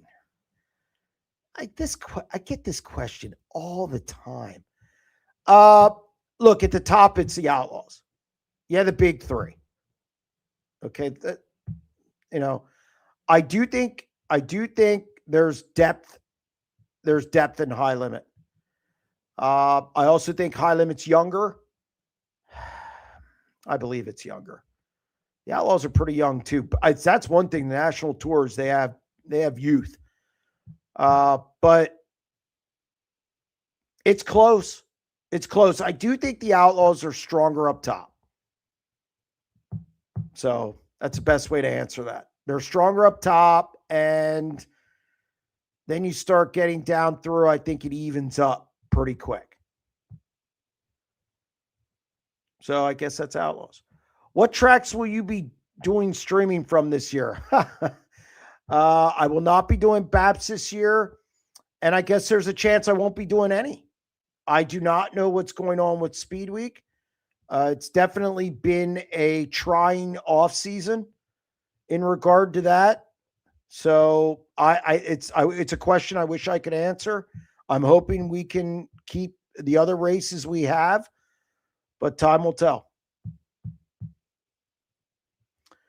What do you think of Freddie Raymer?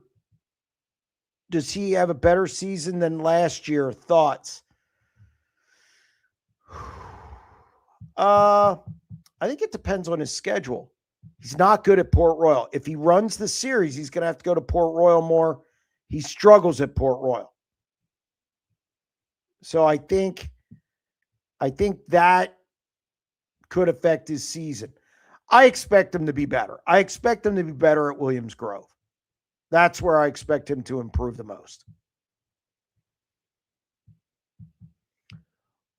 What is your percentage chance Gio runs 8th or worse in high limit points? 13% of 398 voters on my channel predict him finishing 8th to 11th. I just don't see any world where that happens. Well, those 13%, I don't understand. I think Gio, there's like a 1% chance he runs 8th or worse. I think Gio will absolutely be better. Is Eric Prutzman in his camp? It's not like Eric Prutzman was went into a hole somewhere and forgot how to wrench a sprint car. I think people also think Gio's like, all of a sudden Gio's terrible. No, they'll be better this year. Gio win a high limit show, a couple races, and I'd have to say 4th or 5th in points.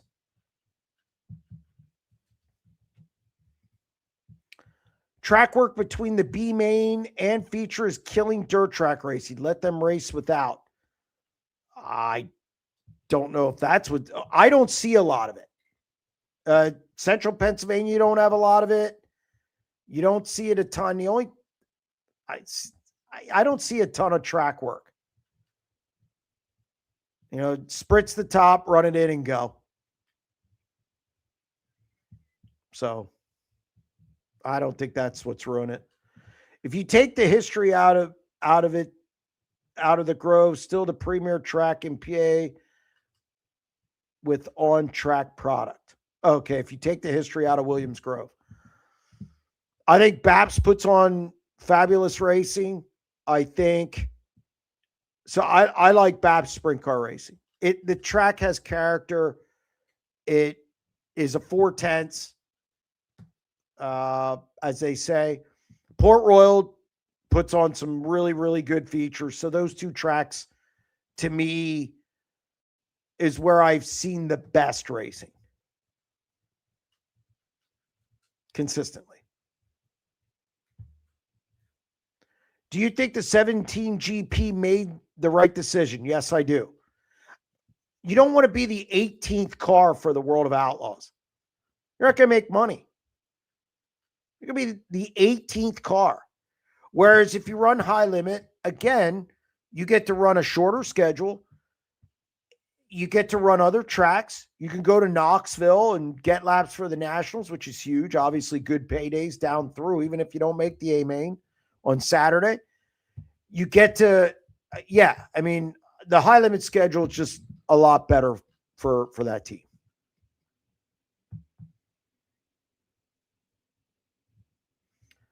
Any information on what Hoosier was testing or planning regarding rear tires the end of last season? They did some tire tests. Yeah, the tires were folding under. That they took that out. They had some different compounds, and they tried to worked with the stiffness. I think it was the stiffness, but they weren't folding under as much. They were working on different things, but compounds were also part of the equation. There's actually multiple things. It's been a while. I had to remember back. Will on line 16. Will, how are you? I'm doing pretty good. Good. What I'd like to talk about tonight is you just mentioned it, track work. Golly gee whiz. I'll tell you, in California, man, in NARC especially, they work the track like 4 times a night. You know, once before the B, once before the feature. It's crazy nuts, and it's only good for about 5 laps. Yeah, I mean, look, I've heard different things out there. I mean, obviously it's drier out there, so I mean, I'm sure that plays some role.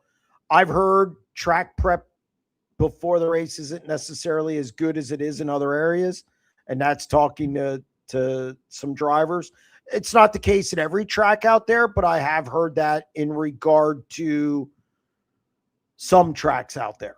So, I mean, you got to work on it. And here's the other thing. They don't race every week. Placerville does. Marysville does. Ocean tries to. But they, so how many tracks run weekly? Very few.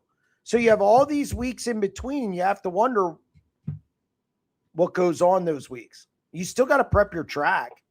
Even if you're not racing, you still got to work on it.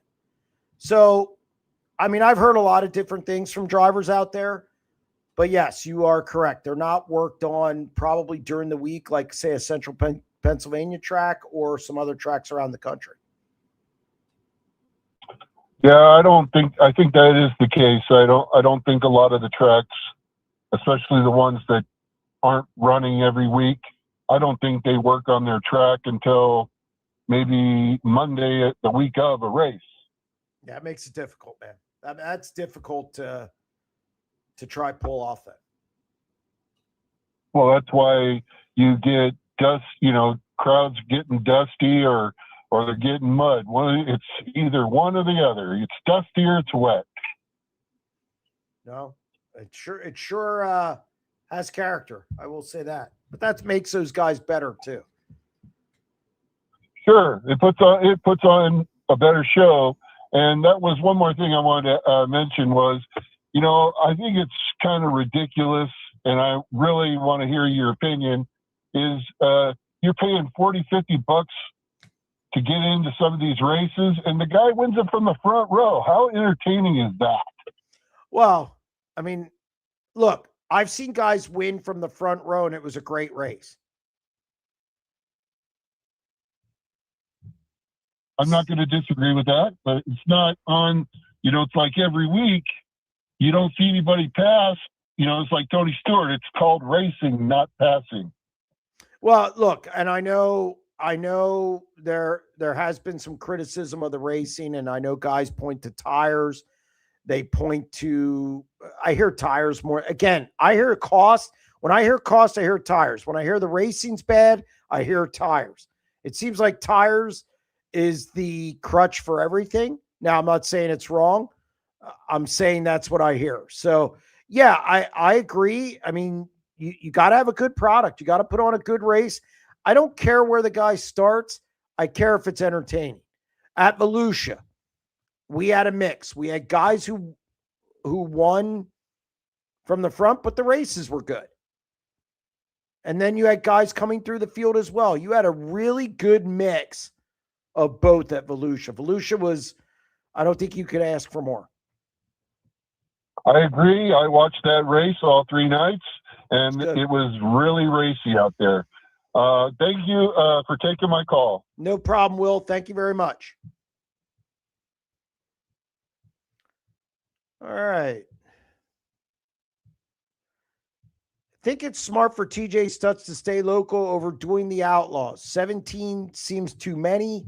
Maybe try again in 2027, or thoughts of jumping to high limit in 2027. Yeah, I agree with you. I think 17 is a lot. I talked about it today. I'm not going to belabor the point. It's just too many. And that's nothing against the Outlaws. I mean, obviously they're going to take them.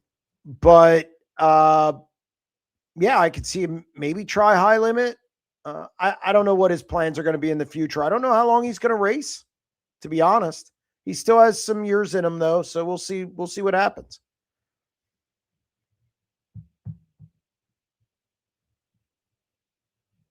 Is Peck going to Is Peck going to be able to get the season off the ground? Bad weekend at Volusia, even with Chevy under the hood.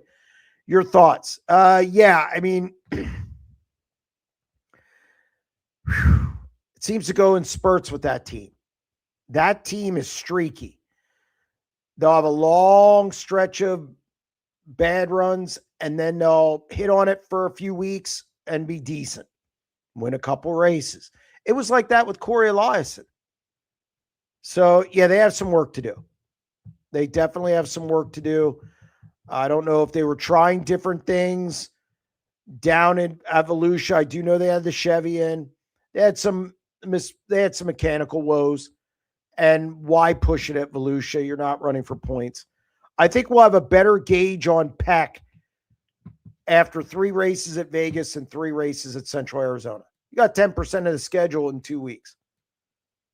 So I think I'm gonna wait on that. They had some changes within the team. I think that takes some time. So we'll see how it looks at Vegas and Central Arizona. But they got to get better. That's for sure. It's 9 p.m. Call now for a chance to win tickets to Baps Motor Speedway's Eagle Air Aviation $5 Keystone Nationals. Give your name and address to Eric, and they will be sent out. The Madman running full-time high limit should be interesting. He is usually fast, qualifies well, and that car's been fast at different times as well. I think he's the one guy who can finish in the top 8. Out of all the guys who don't have a franchise, I think Cy Lynch can, with Heath being there, I think that helps a lot. I think it's those two who can battle for the top 8. Kerry Madsen could be sneaky.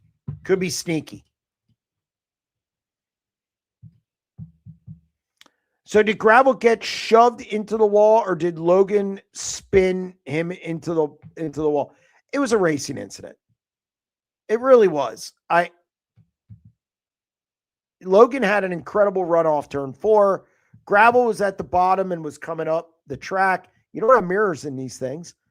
So I just think it was a racing incident. I didn't think it was Logan's fault. I didn't think it was David's. I just thought they got together. Fast track, a lot of momentum coming off that corner. It's going to happen. So I didn't see a big, I know Gravel said what he said, but I think that was more for fans. Given Sweet's new cars teams, do you think he will win a national series race in 2026? Yes, I do. Think he'll win one on the West Coast.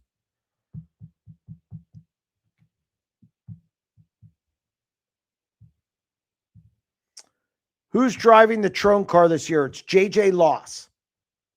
JJ Loss is scheduled to drive it. Obviously, John Trone, I gave an update yesterday on the 90 at 9. It's not doing well. He's at Temple University Hospital. But they plan to go racing, and JJ Loss will be the driver.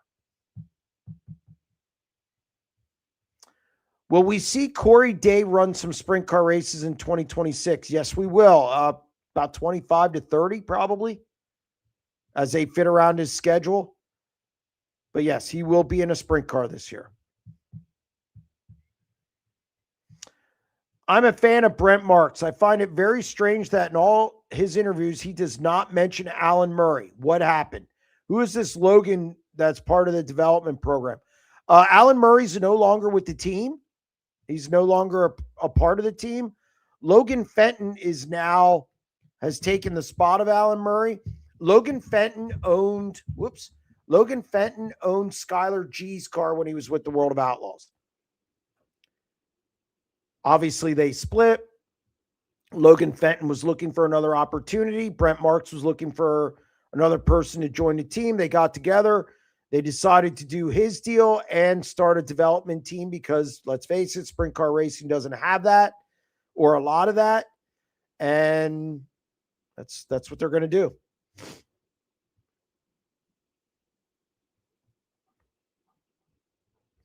Do you know anything about who is behind the YouTube channels Jeff Christensen's Raceway Video Vault or Charles in testing. They must be retired videographers. I think they could use a deep dive. I've never heard of them. Sorry. I mean, I'll look into it. I mean, if it's good, I'll definitely look into it, but I've never heard of them. Prayers to John Trone. Yes, I agree. Good guy. He's done been a part of this sport for a long time. It's definitely sad to see. Higher points, Axum or Williamson? Williamson. I like Williamson a lot. I liked him before he went with the World of Outlaws. It was kind of a new combination last year, and I didn't know how that, and they started good at Volusia, then they kind of dipped because he made all 4 A mains at Volusia last year, which I thought was a pretty good accomplishment for never being there. And then he kind of dipped, and then they performed better during the summer months. But I like Williamson a lot. Was really good at Volusia this year. He had 3 top 10s. So, yeah, I definitely think Williamson's going to be higher. Y'all be sure to hit the like button. Yeah, thank you very much. I appreciate that. You flew from Harrisburg to Boston to get to Florida. Did you go from Florida to Seattle to get home to Pennsylvania? No, I had a direct flight home. So, no. Yeah, airfare is interesting nowadays. Just the traveling aspect of it. Jeremy, any chance you may come to Canada for the Outlaws 2 nights in July? That's going to be tough. Kind of reviewing where I'm going to go this year. In fact, today I sat down at my desk and was kind of laying out in my planner just all the races or all the possibilities. I know I'm going to Vegas. I know I'm going to the Kings Royal. I know I'm going to the Knoxville Nationals. Right now, that's what I know. I'm looking for other things to do. Obviously, I need to find out some things and how some things are going to pan out here with pay-per-view and some other things. And then that'll determine, where I go and what I do.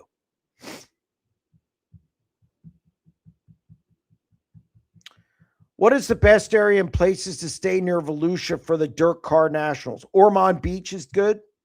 I stay in Ormond Beach. A lot of people stay in Daytona. There's really nothing close, like real close, unless you get an Airbnb. But I like Ormond Beach. I think it's works for me.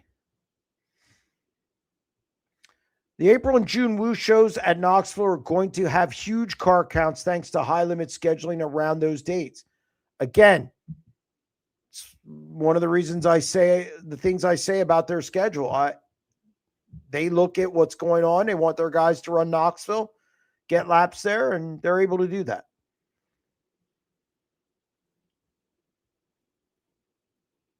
Shout out to Glenn Stiers for being Superman in Florida. Yeah, he ran, what do you have, 3 cars or 2 cars, whatever it was.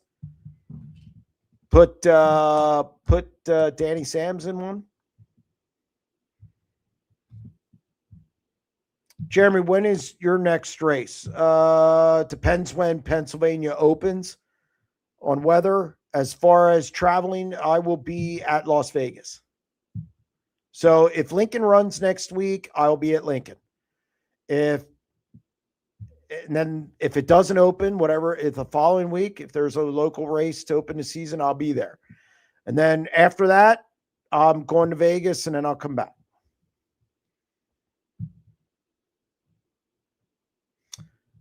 Jeremy, what would happen if there was a 3rd national touring season? I think it would work. No, I think there's 0.0 chance it would work. That's what we have regional series for. I've heard through the grapevine, if it snows in PA early in March, Macri will be heading west to Vegas and Arizona. If he's leading points after those 6 races, it's tougher. Is it a tough or easy decision for him to well, I assume run it? I don't see Macri doing it this year. Just with some things I know about the team, I don't see that happening this year. I would be very surprised if he ends up at Vegas in Central Arizona. That would surprise me. So I just don't see it happening. I think he would have committed from the jump. I don't think they're not a team that seems to change plans like that. I just don't think I don't think he's making that commitment this year. I love the PA posse and want to watch the whole series. I have a good left leg for sale to anyone interested. Wow. All I'm going to say is wow to that. All right. We got about 16 minutes here. Jeremy, we need a race party at your house for next BAPS race. Think of all the merch you will sell for admission.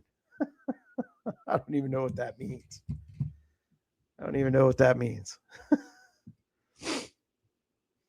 Just curious, do teams buy tires straight from Hoosier or a dealer? Are the prices the same around the country?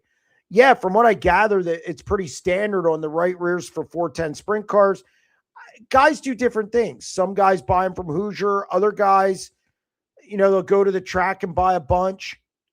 There's usually a truck. I know in Central PA, there's a dealer who goes to all the tracks and they buy them from them. It varies team to team.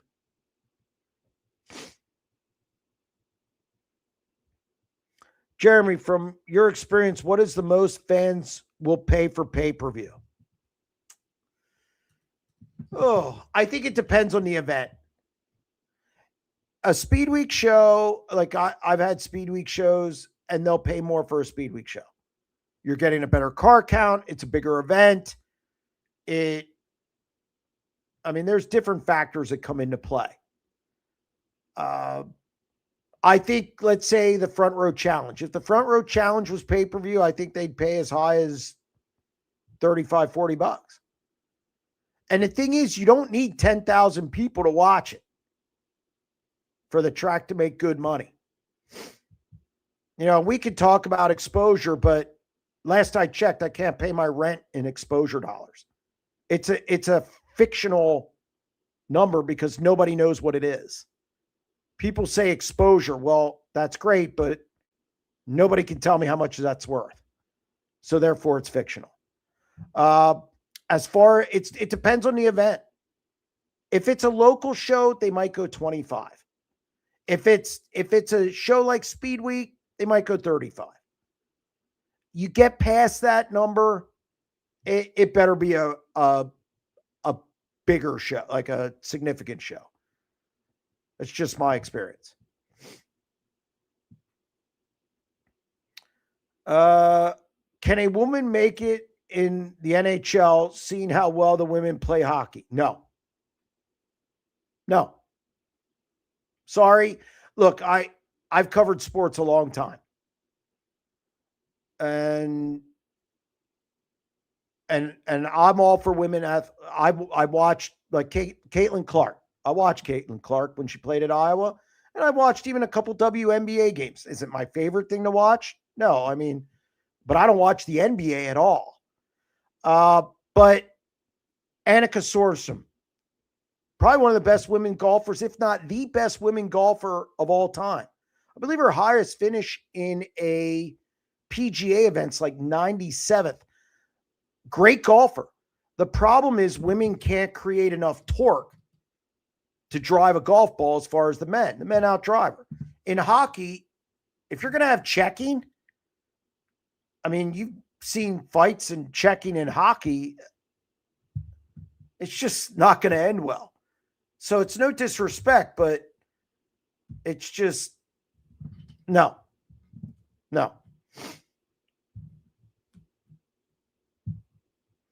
Jeremy, do you agree the mishaps and disruptions and officiating issues in sprint car racing is the best thing for the sport? Controversy creates cash. I think it's to a point. I think when people feel it's unfair and staged, that's bad. That's crossing the line. I think it hurts. If it's controversy between two drivers,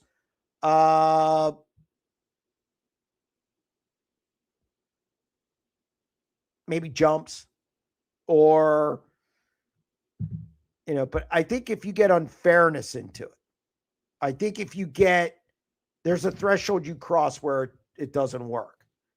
You can't have it every week. You can't have it, you just can't. It's got to be on the up and up somewhat. So I personally, if I see something bad, I'm going to bring it up. And I don't know if that's good or bad. So it's a tough question, Sugar Bear.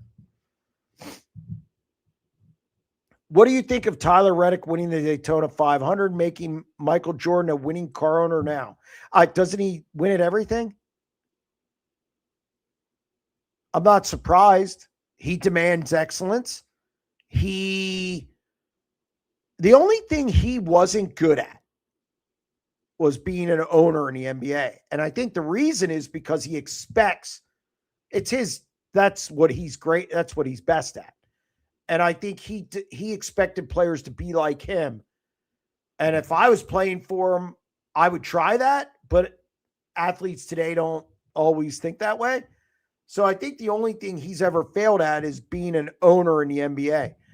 I am not surprised that team has been decent. And the reason is he also brought in Denny Hamlin to help out. Like Michael Jordan understands that he doesn't know everything about racing. He brings in experts. The best thing Tony Stewart does as a business guy is put people in place who can help him be successful.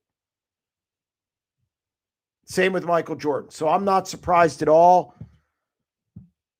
Michael Jordan's one of the most successful athletes ever. Most recognizable. He's still getting shoe money. The deal they made with Nike, if you get a chance, watch the movie Air. It's really good. Now, there's some things in it that are embellished, as Hollywood does, but for the most part, check it out. Apologies if you covered this, but what is the lack of sponsors on Macri's car? Was it C&D Rigging? They sold the business. White Cap, I'm not sure. They just didn't come back. And yeah, it's just didn't get anybody else.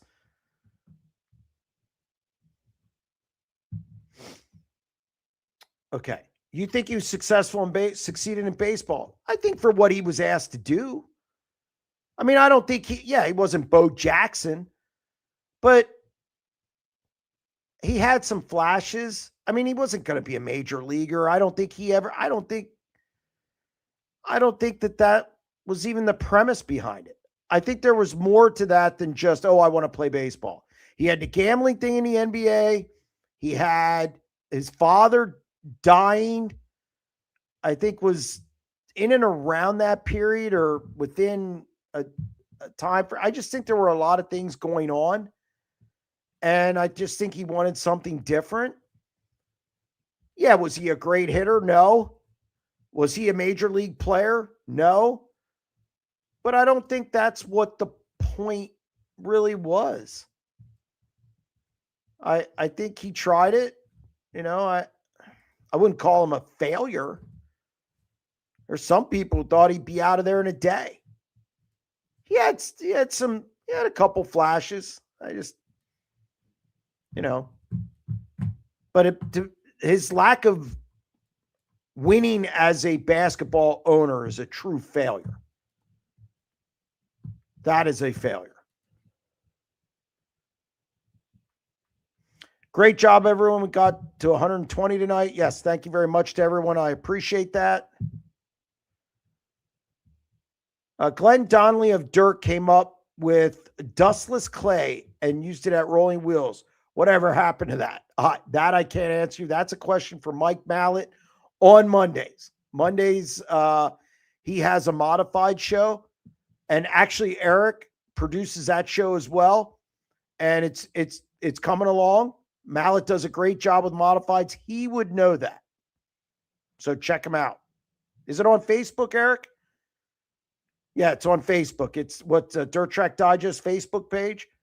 Yep. Check that out on Mondays. He can answer that question. Central PA is to wing sprints like Indiana is to non-wing. Absolutely. I would agree with that. Now, it doesn't mean there aren't other areas. You know, California obviously is putting out the best national talent right now. Knoxville and the Midwest with Huset's. Obviously, good area. Ohio, they have their niche. But I think when you think of sprint car racing, wing sprint car racing, you think Central Pennsylvania, and if you win here, it seems to go national more than other places. So, and I do think there's a West Coast bias, or I should say because West Coast racing, a lot of people are in bed. So there's an East Coast bias, is I guess the proper way to say it, because the West Coast, it happens so late at night, and they don't exactly speed those shows through. Those things drag on forever. I think I'm getting a root canal. So, yeah, I think Central Pennsylvania is just viewed on a higher level than the other areas of the country. And that's not me being a homer because, I mean, I say California is producing the best national talent. Jeremy, will SprintCarUnlimited video crew film any private home movies asking for a friend? No chance of that. I think that a 4/10 size is the best size for dirt tracks. It doesn't matter if it's sprint car or late models. I mean, BAPS is certainly good. Lincoln's pretty close to that. They put on some good races. So yeah, no, I tend to agree with you.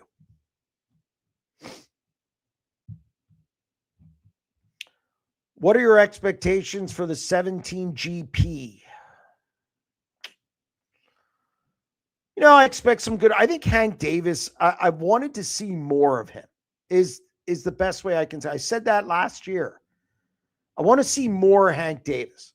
I want to know what we have with him. He picks up stuff really quick. He burst onto the ASCS. He won Rookie of the Year. I think he won like 3 or 4 races with them the first year. Then last year he wins 3 races. One was a Power I show, and then he won the Short Track Nationals. So I'm anxious to see him out there. You know, again, my only concern was the jumping around car to car and the different guy, and so many different guys have been in a Dutcher ride. But other than that, I'm anxious to see how he does. I mean, I don't think he finishes in the top 8 in points. I think that's a stretch. But I think he's going to push Tanner Holmes for Rookie of the Year.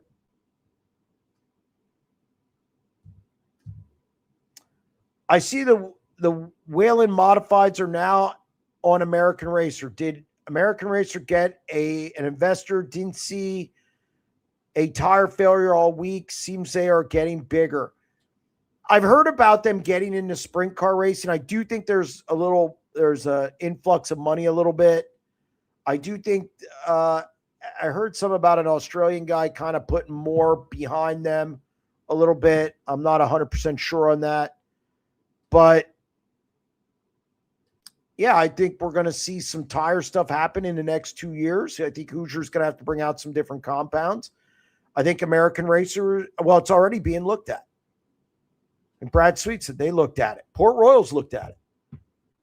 Just looked at it. Not saying they did anything. They looked at it. So that's the first step to change happening. Jeremy, 17 full-time teams make it to Knoxville Nationals. No, I don't think so. Be surprised if they do. Do you think Tanner Holmes will keep his seat the whole year? Yeah, I think the way it unfolds helps him. They're going to start out in Vegas and Central Arizona. I think that's good for him. And then after Knoxville, they go back out to the West Coast. So, yes, I do think he'll finish the year. The only thing that would stop that is if he goes through a lot of equipment. It seems like once all the high limit charters are gone, what is the incentive for someone new to run the full series? I think, well, first off, they're not going to be gone because you're not going to have 5 guys win them this year. There's no way 5 new guys are going to finish in the top 8.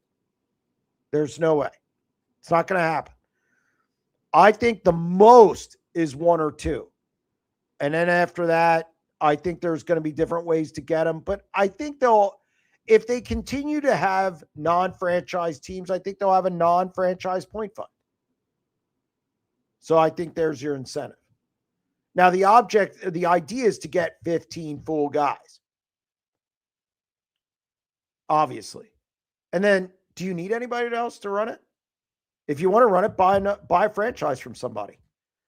And I think you're going to see rides possibly in the future determined, guys going in and out, guys wanting to get in the franchise deal and maybe take a ride from somebody. I think that's a possibility. That really hasn't been talked about a lot, but I think that's a possibility. All right, we'll keep it going a few minutes to get through these chat. Have you ever been to Merced? Might get to check it out end of the month. I have not. I've not been to Merced. I want to get to the West Coast again. I haven't been out there since 2017. When the World of Outlaws are Belleville, will they be running the big track? From what I heard, yes, which I think is insane. I think that's insane. I'm hoping it's not true, but I had a discussion, I believe, down in Florida about it, and some people who own teams, some team owners told me that they think it's the big track. Go with God. How many viewers does a pay-per-view need to break even? There's a lot that goes into that. It depends on what your ticket price is. It depends what your expenses are. How many cameramen you use, mileage, all that stuff. For the track, almost none, because they really don't have expenses. The track doesn't have expenses when it comes to our pay-per-view. So they always make money. For the pay-per-view company, it depends. There's a break-even point. It's different every race depending on ticket price. Is Jason Myers still supplying Corey Day with a car when he wants to run? Yes. Yes, he is. Jeremy, of all the footage Williams World Racing Group has, they don't give much homage to the past, like best videos or the careers of outlaw greats, etc. Why is that? It's a good question. I would assume it has to do with they're so involved in the 3 series they have, it becomes a time issue. They have the late models almost run all year round now. I don't get it, but okay. And then the sprint cars start in February. And then other than that 3-week break, I think they just go full tilt then until November. They have like a week or 2 off somewhere. So I think that's part of it. Then you have the modified. So I think a lot of it is they're so wrapped up in what's going on now. And I'm guessing here. They're so wrapped up in what they're doing now that that's what they're doing. They're worried about the here and now.